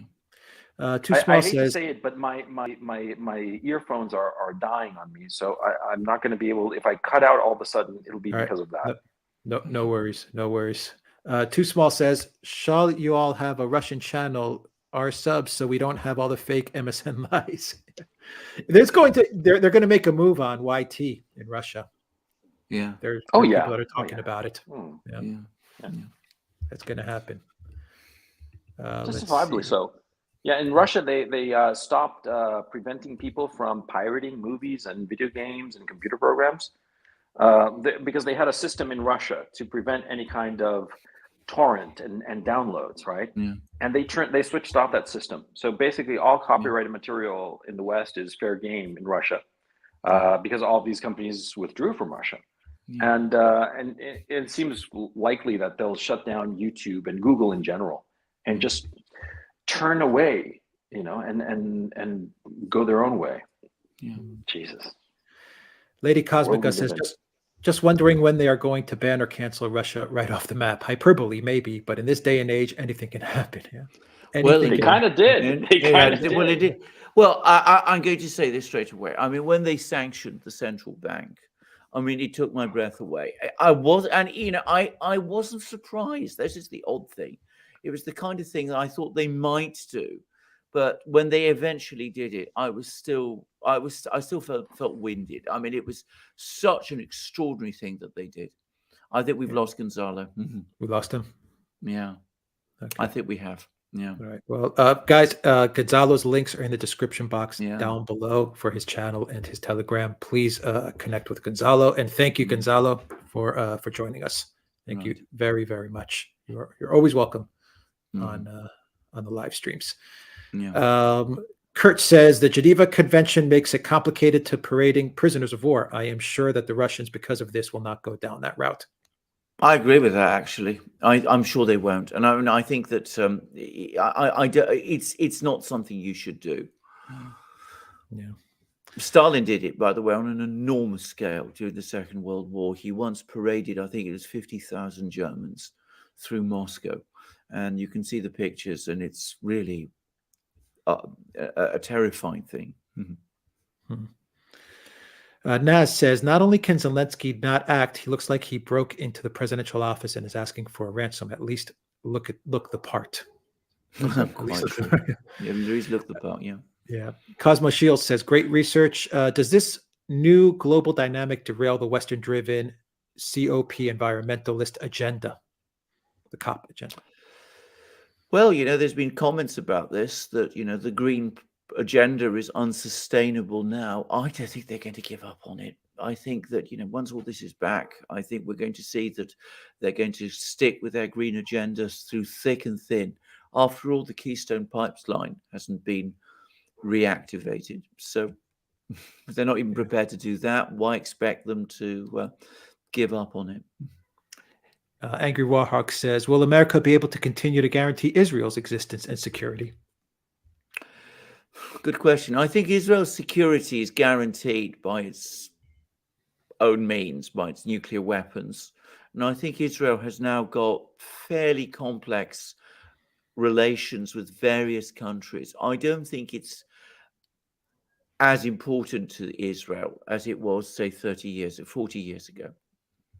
Sparky says, funny, normally anti-Christian, the MSM fails to mention Pompeo and Bolton are Christians, much less Christians intent on accelerating the apocalypse. No, it doesn't. I quite agree with that. They've mentioned it with Pompeo on a few occasions, but overall, I completely agree.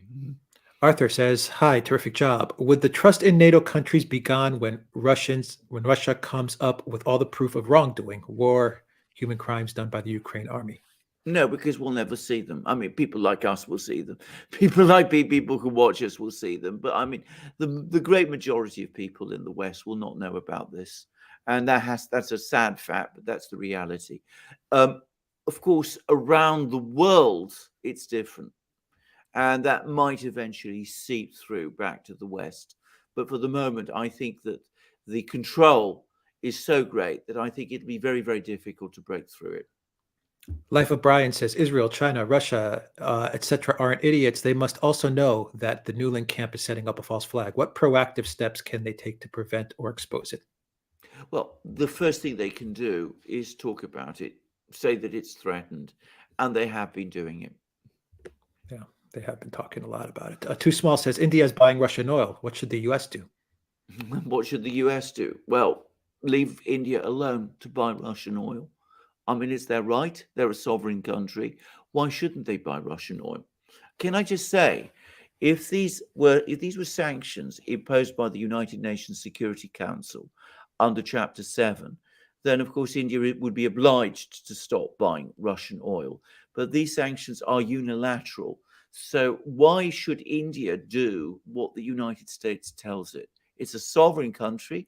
It's by population, the second biggest country in the world. It's a rising great power. India can buy its oil where it wants. Too Small says, I just subbed to Gonzalo's channel. Very good, Too Small. Thank you for that super chat. Eugene says, what would happen if Putin agreed to a ceasefire, but only with President Trump? We answered that. Well, we've answered that one, I think. Yeah. Thank you, Eugene, for that. Sparky says, Erdogan is Fredo to Putin's Michael. Interesting take. Boomer says, Obama's dream in an interview was to be able to run the U.S. in the shadows after his term was over. Yeah, and he's achieved it. That's the truth. Dream come true, yeah. David says, the war needs to be over by April. I need to do a lecture on it by the end of June. Thank you. I think you'll probably get your wish. Yeah. Amans, thank you for that super sticker. And Fragile says they have bond steel, but that one is not a Navy base, though. Not sure how much damage they can do from that base anyway. I think, isn't that in Albania, or rather in Kosovo? Kosovo, in Kosovo. I mean, that's right. Yes. Yeah. I believe they got it. Yeah. Go ahead. No, I'm just saying that's a massive base. It's a massive base. That's a huge, huge base. I don't think they've got any NATO bases as such on the Black Sea, even though, of course, there are lots of NATO countries on the Black Sea. Turkey, of course, is a NATO country. Never let's forget it. Yeah. Verde, thank you for that super sticker. Mark says, surely one day Japan will want its revenge on the U.S. for the Plaza Accords wrecking its economy.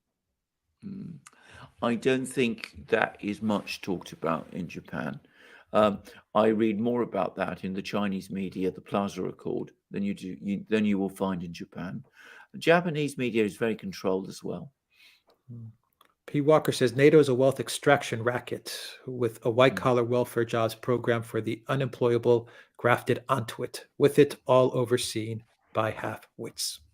I completely agree with every point. I think that's very, very pithily said, actually. Sparky says, were foreign fighters issued fashionable berets like Ingrid Bergman and Gary Cooper wore in For Whom the Bell Tolls? The novel by Hemingway, correct? That's indeed a book by Hemingway. Of course, those days it was Spain that was the great cause. But of course, the great irony was that, of course, in that war they went to fight people on the extreme right, the fascists. This time they would be fighting alongside them. So, well, who's to say? Interesting to see that we the left in both cases in the West would be supporting it. True. Elena Diaz says, can the USA steal the Russian funds that have been frozen? Will it happen? No, I think it's quite possible. I mean, after all, they did it to Afghanistan. So obviously these were only $7 billion. And we're talking about $640 billion in Russia's case. But, you know, if they've set the precedent, they've given themselves the right to seize the funds of a central bank. They've decided sovereign immunity doesn't exist. So if they've done it once, who's to say they won't do it again? And who's to say they won't do it to the Russians? Once that trust is broken, it's gone forever. It's gone forever. Yeah. Too Small says, we got IG. Foreign Legion is running. Thank you very much. Too Small for that. Guy, thank you for that super sticker. Let's see here. Too Small says, if you have any bit, then there shall be no US dollar oil, nor any currency. There shall be an uncurrency. De-dollarization. Thomas, thank you for that super chat. Let's see. Too Small says, do you think Venezuela will turn and support Russia? Well, verbally they are. I mean, they've been saying, going out of their way to say that they fully support Russia in this matter. At the same time, they've said that they would be prepared to sell oil to the US if the US lifts its sanctions and does all those sort of things. I don't think it's going to happen ultimately, because I think there was so much pushback within the US itself against this that I think in the end it proved impossible. But it was an interesting thing that the administration actually seriously considered it. Yeah. Russian Imperialist says, actually, Plaza Accord is mentioned in basic course in Japanese economics classes. Okay. Interesting. Ilya says that, not I think it's not known generally amongst the Japanese public. At least that's my experience. Yeah. Ilya says that bond steel is indeed huge. And Trisha says there will be no economic boom. Economic collapse is baked into the cards as the ecological carrying capacity of the planet has been far exceeded. And Ilya says Hemingway was depressed his whole life because he felt inferior to Dostoevsky. Very interesting. I think it's true. I mean, by the way, I used to read Hemingway, and I was quite, it's a long time since I have, but I found him very impressive, even though he has his particular, shall we say, masculine side, which is perhaps out of fashion nowadays. Yeah, Kurt says that Buzikman, independent YouTube military observer, mentioned that the Su-57 has been seen over Ukraine, but as Russia only has 5, it's probably test only. I'm sure that's probably right, yeah. A. Sanchez says, recall Obama said Russia has escalatory dominance in Eastern Europe. NATO can't win if there is a conventional war. Yeah. Obama did say that. Cactus Ray, thank you for that super sticker. Yuhan says, keep up the good work. Thank you, Juha, for that. Let's see here. Karen, welcome to Drag Community. Violin Merchant says, I take it you guys don't think that Yahtzee is the game with the ergonomic experience. You realize that's pro-Tetris Kremlin propaganda. Thank you very much for that. Balka John says, I loved Pelosi's surface-to-air missile act. Pelosi, she's been looking like drunk these days when she's giving. She looks awful. I agree with you, yeah. Iris says, Russian negotiations were on corridors only, and any progress reported are false. Yeah. From a YouTube Russian channel this morning. Please elaborate. That's absolutely true. I mean, the Russians have said that there's been no progress in the negotiations. There's been some, well, they haven't quite said that. They said that the Ukrainians come up with ideas, but then, of course, they quickly go back on them. And Putin, in a conversation he had, I think, with Charles Michel, the president of the EU Council, he said that the Ukrainians are not serious. They're not making serious proposals. They're not conducting themselves in the negotiations in a serious way. And one sec, Alexander. What's the significance that the Biden administration and Russia are working together to finalize the JCPOA? Why does Biden need this deal? Russia will be the benefactor of this deal. Strange relationship between the USA and Russia.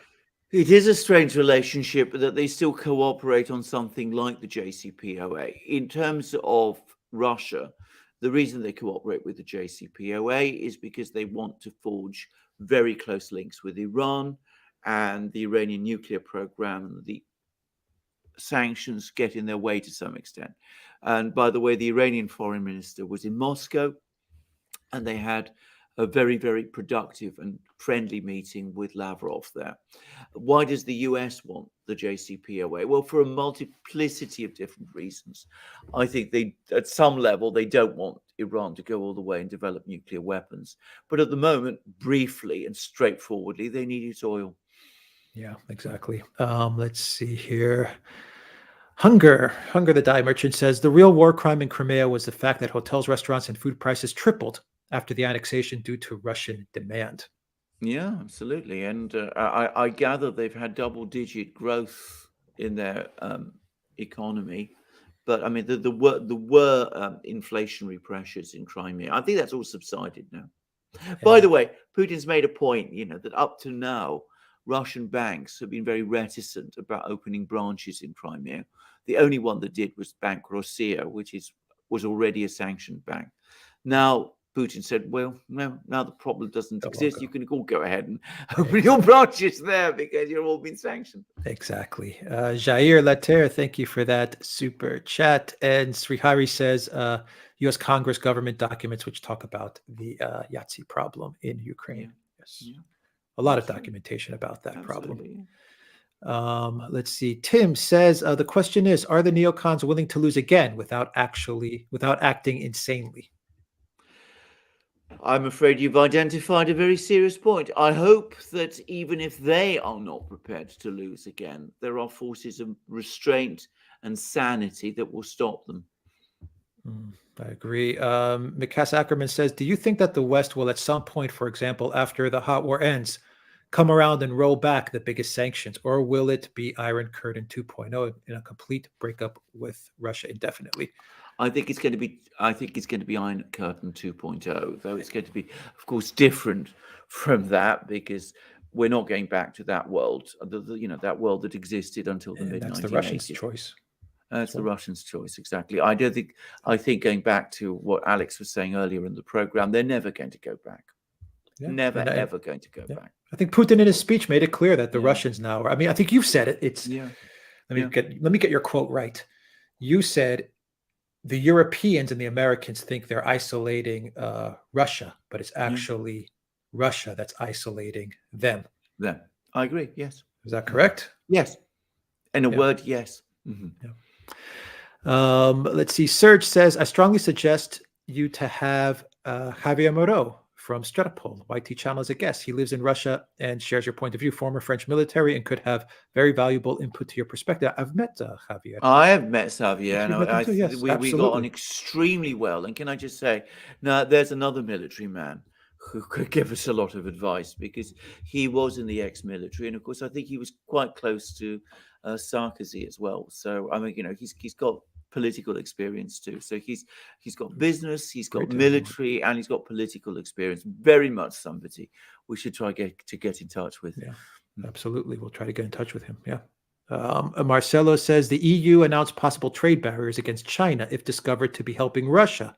How far could the US and the EU go with China, considering the size of its economy? Well, I don't know. I mean, logically, they shouldn't go anywhere at all. I mean, they start imposing sanctions on China, then, I mean, 15% inflation, which we are probably looking at already, will go up to 50% inflation. That's all I can say. I mean, it would be just an absolute crisis. I mean, we really would be in a circular firing squad with sanctions at that point. By the way, world trade would completely seize up. I mean, it's already enough. It was already, even before these latest anti-Russian sanctions, it was already difficult enough if you're a ship owner, knowing which port to go to, which company to trade with, what freights to carry. I happen to know that this is becoming a nightmare. I mean, that nightmare must have been multiplied by orders of magnitude if you start taking those steps against China. As I said, world trade stops. Leafy Bug says, I don't see the refusal of the Gulf states and others to take the White House calls as a snub. I think they see the danger in picking up the phone, as who knows what will be demanded of them. And people on the other end of the line can still cause all kinds of problems for them if they wanted to. I think it's a very perceptive point, actually. I think it is a snub. I mean, I think we've got to say that it's a snub because, if they're not even prepared to talk to Biden, then, I mean, it's difficult to see that anything else other than as a snub. But that doesn't change the truth of the point you're making, that they don't want to be put in a position where they have to say no to things that might be extremely, might result in them being put under enormous pressures. Yeah. Andre says, I enjoy learning from your show, gentlemen. Keep up the good work. Thank you very much for that. And Too Small says, if China takes Taiwan, civil war, will the US or Japan join in? Well, that is a very good question. In theory, the US has all but committed itself under this administration to do so. I mean, if you read and listen to Blinken's comments, he's essentially committed the US, and indeed Biden himself essentially committed the US to defending Taiwan. Yeah. Jair, welcome to the Durant community. Melanie says, after every knockback the Western world gets, they double down in a new extreme disastrous route. Koof, climate, Ukraine, what next? They are destroying life for selfish greed. I agree. I completely agree. I mean, there's a kind of frenetic quality to all of this, which doesn't surprise me, but which is extremely dangerous. Kurt says, the West reminds me of the spoiled birthday child who one by one offends guests and ends up sitting alone crying with its cake. Absolutely, yeah. Thank Child you, that Kurt, throws the tantrums, smashes the furniture, and at the end of the day is sent to the back of the room. All emotion. Let's see. Alsat says, will Germany be able to revive Nord Stream 2 in the future? You answered that. No, I don't think so. I think it's dead. I think it's absolutely dead. Yeah. Will all of this finally put an end to the power of U.S. sanctions? Good question. Ultimately, yes. I mean, they've overused the sanctions card. They've played it very hard.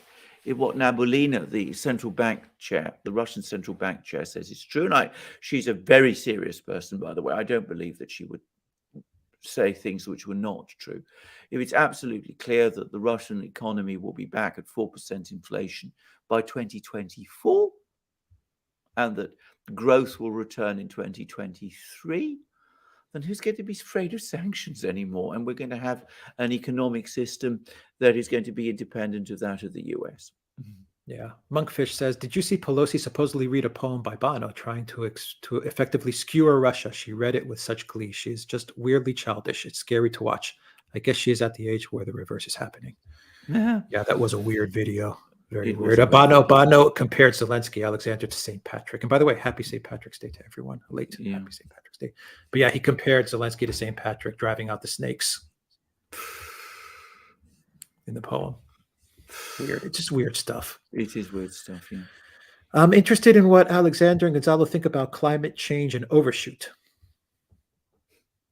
Well, I am a deep skeptic. That's all I think I can say. I mean, I don't know what overshoot is. I don't know what that means. Yeah. Tweak says, I'd say it's actually the West that is isolating itself. Very Yeah. true. Yeah. Elias says, how quickly do you think China, the EAEU non-USD trade system will attract non-Asian countries? I think it would take very short time indeed. Bear in mind, 17 African countries refused to support the resolution, the anti-Russian resolution of the General Assembly, despite coming under apparently enormous pressure. So I think more and more and more of them will start to integrate themselves in this new system. For one thing, it looks like the future. Very true. And Dr. Bill says, I think Ukraine translates to borderlands in Russian, which will break up into 3 countries, Novorossiya, Ukraine proper, and Galicia. I think that the Galicians are the ones who sacked Rome. Is there any truth to that? I think it's a different group of Galicians who did that, actually. The Galati, who ended up in, I believe it or not, in Asia Minor, and they were Gauls or Celts from the West. But the Western Ukrainians obviously are Slavs, so we mustn't lump them together. But in every other respect, I think you may be onto an absolutely correct point. Novorossiya, Ukraine, the central region, and Galicia in the west. And you're also absolutely right that it basically means the borderland. True. Arthur says, time to invest in Russia with gold-backed economy, the biggest threat to pure fiat economy. We don't give investment advice. Too Small says it's a U.S. currency war versus commodity trade war against China. Yeah, I think that's entirely right. Yeah. And Anter says, I'm only 19, I'm in the Navy, and it disappoints me how many of my shipmates fall for the pro-Ukraine anti-Russian narrative and how Russia is losing. Well, there we are. I mean, brave on you, by the way, and good for you that you're prepared to stand out. But and you as a serving member of the presumably the U.S. military, you are obviously a patriot as well. And can we both say that we, Alex and I, love the United States, and we are deeply distressed at many of the things that we see. I believe it's the U.S. It's U.S. dollars, I believe. US dollar, yes, yeah. I second everything that Alexander says. And John McGuire, thank you for that awesome super chat. John, keep up the good work. A curiosity question: has there ever been a time where the armies of 2 nations at war just said, no, we're not going to fight? It's a very good question, actually. I mean, I can't off the top of my head think of one. I mean, there was the famous incident in the First World War during Christmas 1914, when the British and the German armies basically fraternized over Christmas. But it doesn't happen very often, actually. I can't think of one. That's an excellent question, actually. It's a very good question. God, that's everything, Alexander. Wow, gosh, thank what you, a everybody, brilliant for all your questions. Absolutely. Odyssey, Rumble, YouTube, locals. Thank you to our moderators, our amazing moderators. Zariel, Spartan Warrior Queen, Valies, Alan Watson, GEC, Lady Cosmic, Reckless Abandon. Did I get everybody? I think I've named everybody that was moderating today. I hope I did. I hope I did. Thank you very, very much. A great chat today. A fantastic chat. Fantastic chat. Amazing questions. Thank you to Gonzalo once again. Gonzalo, stay safe, everyone. Please follow Gonzalo's channel on YouTube. Also follow him on Telegram. As I said before, they are both channels run by Gonzalo, but they give you 2 different streams of information and news. So they're both unique channels on Telegram and YouTube. Alexander, any final thoughts as we wrap up this Friday live stream? Another momentous week, actually. And I mean, we see the diplomacy. We're starting to get information about the Biden-Xi talks starting to trickle out. And as far as I can see, they went pretty much as predicted. But obviously, we'll be seeing more about that over the course of the next few days. And we will obviously keep you informed about all of this. And the military developments, again, not very much since we started this program. It's not always easy to get. But again, I personally have no doubt at all that, exactly as Gonzalo said, things are moving in one inexorable direction. So we'll see how long this lasts. We will keep you informed. We are very grateful for your questions. We are very grateful for your comments. We love your support, and we will keep plugging on with our coverage of this extraordinary affair, which is going to change the world and change it forever. Absolutely. Tom, thank you. Tommy, thank you for that super sticker. Yeah, Alexander. If it wasn't going well for Russia, would China be doubling and tripling down on their support for Russia? No, of course not. Of course not. Of course not. I'm sure they know what's going on as well. Well, they're consulted every step of the way. The Chinese and the Russians talk to each other all the time, every day, on every issue. And of course, it's important to remember, always remember this. There's a Chinese official in the Russian Defense Ministry and the Ministry of, and in the General Staff. They've got people in Moscow. And of course, Russia has people, its own people in the headquarters of the Chinese military in China. So they're in constant communication with each other. Greco Kremlin fanboys. That's a new one. Wow. Greco Kremlin. Greco Kremlin. All right. It is funny. There is comic, and you know. Well, we could do broadcasts and say that 10,000 Russian soldiers have died, and the Ukrainians are marching on Moscow. If that makes people feel better, I don't know. I don't think our viewers would appreciate us misinforming, but you know. Well, exactly. Well, precisely right. Exactly. You know, if it makes people's emotions better. Anyway, can you foresee a military alliance between China and Russia to balance out NATO? I think it's already emerging. And that's why the US is so nervous. By the way, I mean, that's the other thing. I mean, they've only just now basically twigged at the fact within the last 2 weeks that there is a relationship between China and Russia, which is becoming concerning for them. Radu, thank you for that super sticker. Black Tie, thank you for that super sticker. And Frank O'Reilly, thank you for that super sticker. Let's leave it there, Alexander. How long have we been going for? 3 hours and 20 minutes. Wow. Okay. Wow. But it's a great live stream. Great job, live stream, Alexander. And thank you once again to Gonzalo. And we will leave it there. Everyone have a great weekend and get some rest, everybody. And we'll continue to put out videos. Any hint as to what your video is going to be today or tonight? Probably. And I think I will be doing one. I mean, obviously, there's Putin's speech, this event in Moscow we need to cover. I think the big news today is Biden see what's went on there. And we start to get, I think, some indications, but also, of course, there's the military developments, which I think are going to start coming incrementally. They're going to build up very soon. And a place to really focus on is Mariupol and this place further north, a place called Severodonetsk. All right. Tweak. Seriously, thanks for everything you do. Thank you very much. Thank you to our awesome chat and locals. Once again, thank you to everybody who watched us on Rumble and on YouTube and on Odyssey. Alexander, have a good day, and have a good day, everybody. Absolutely. Good day. 10% off. Good day. Use that. Take care.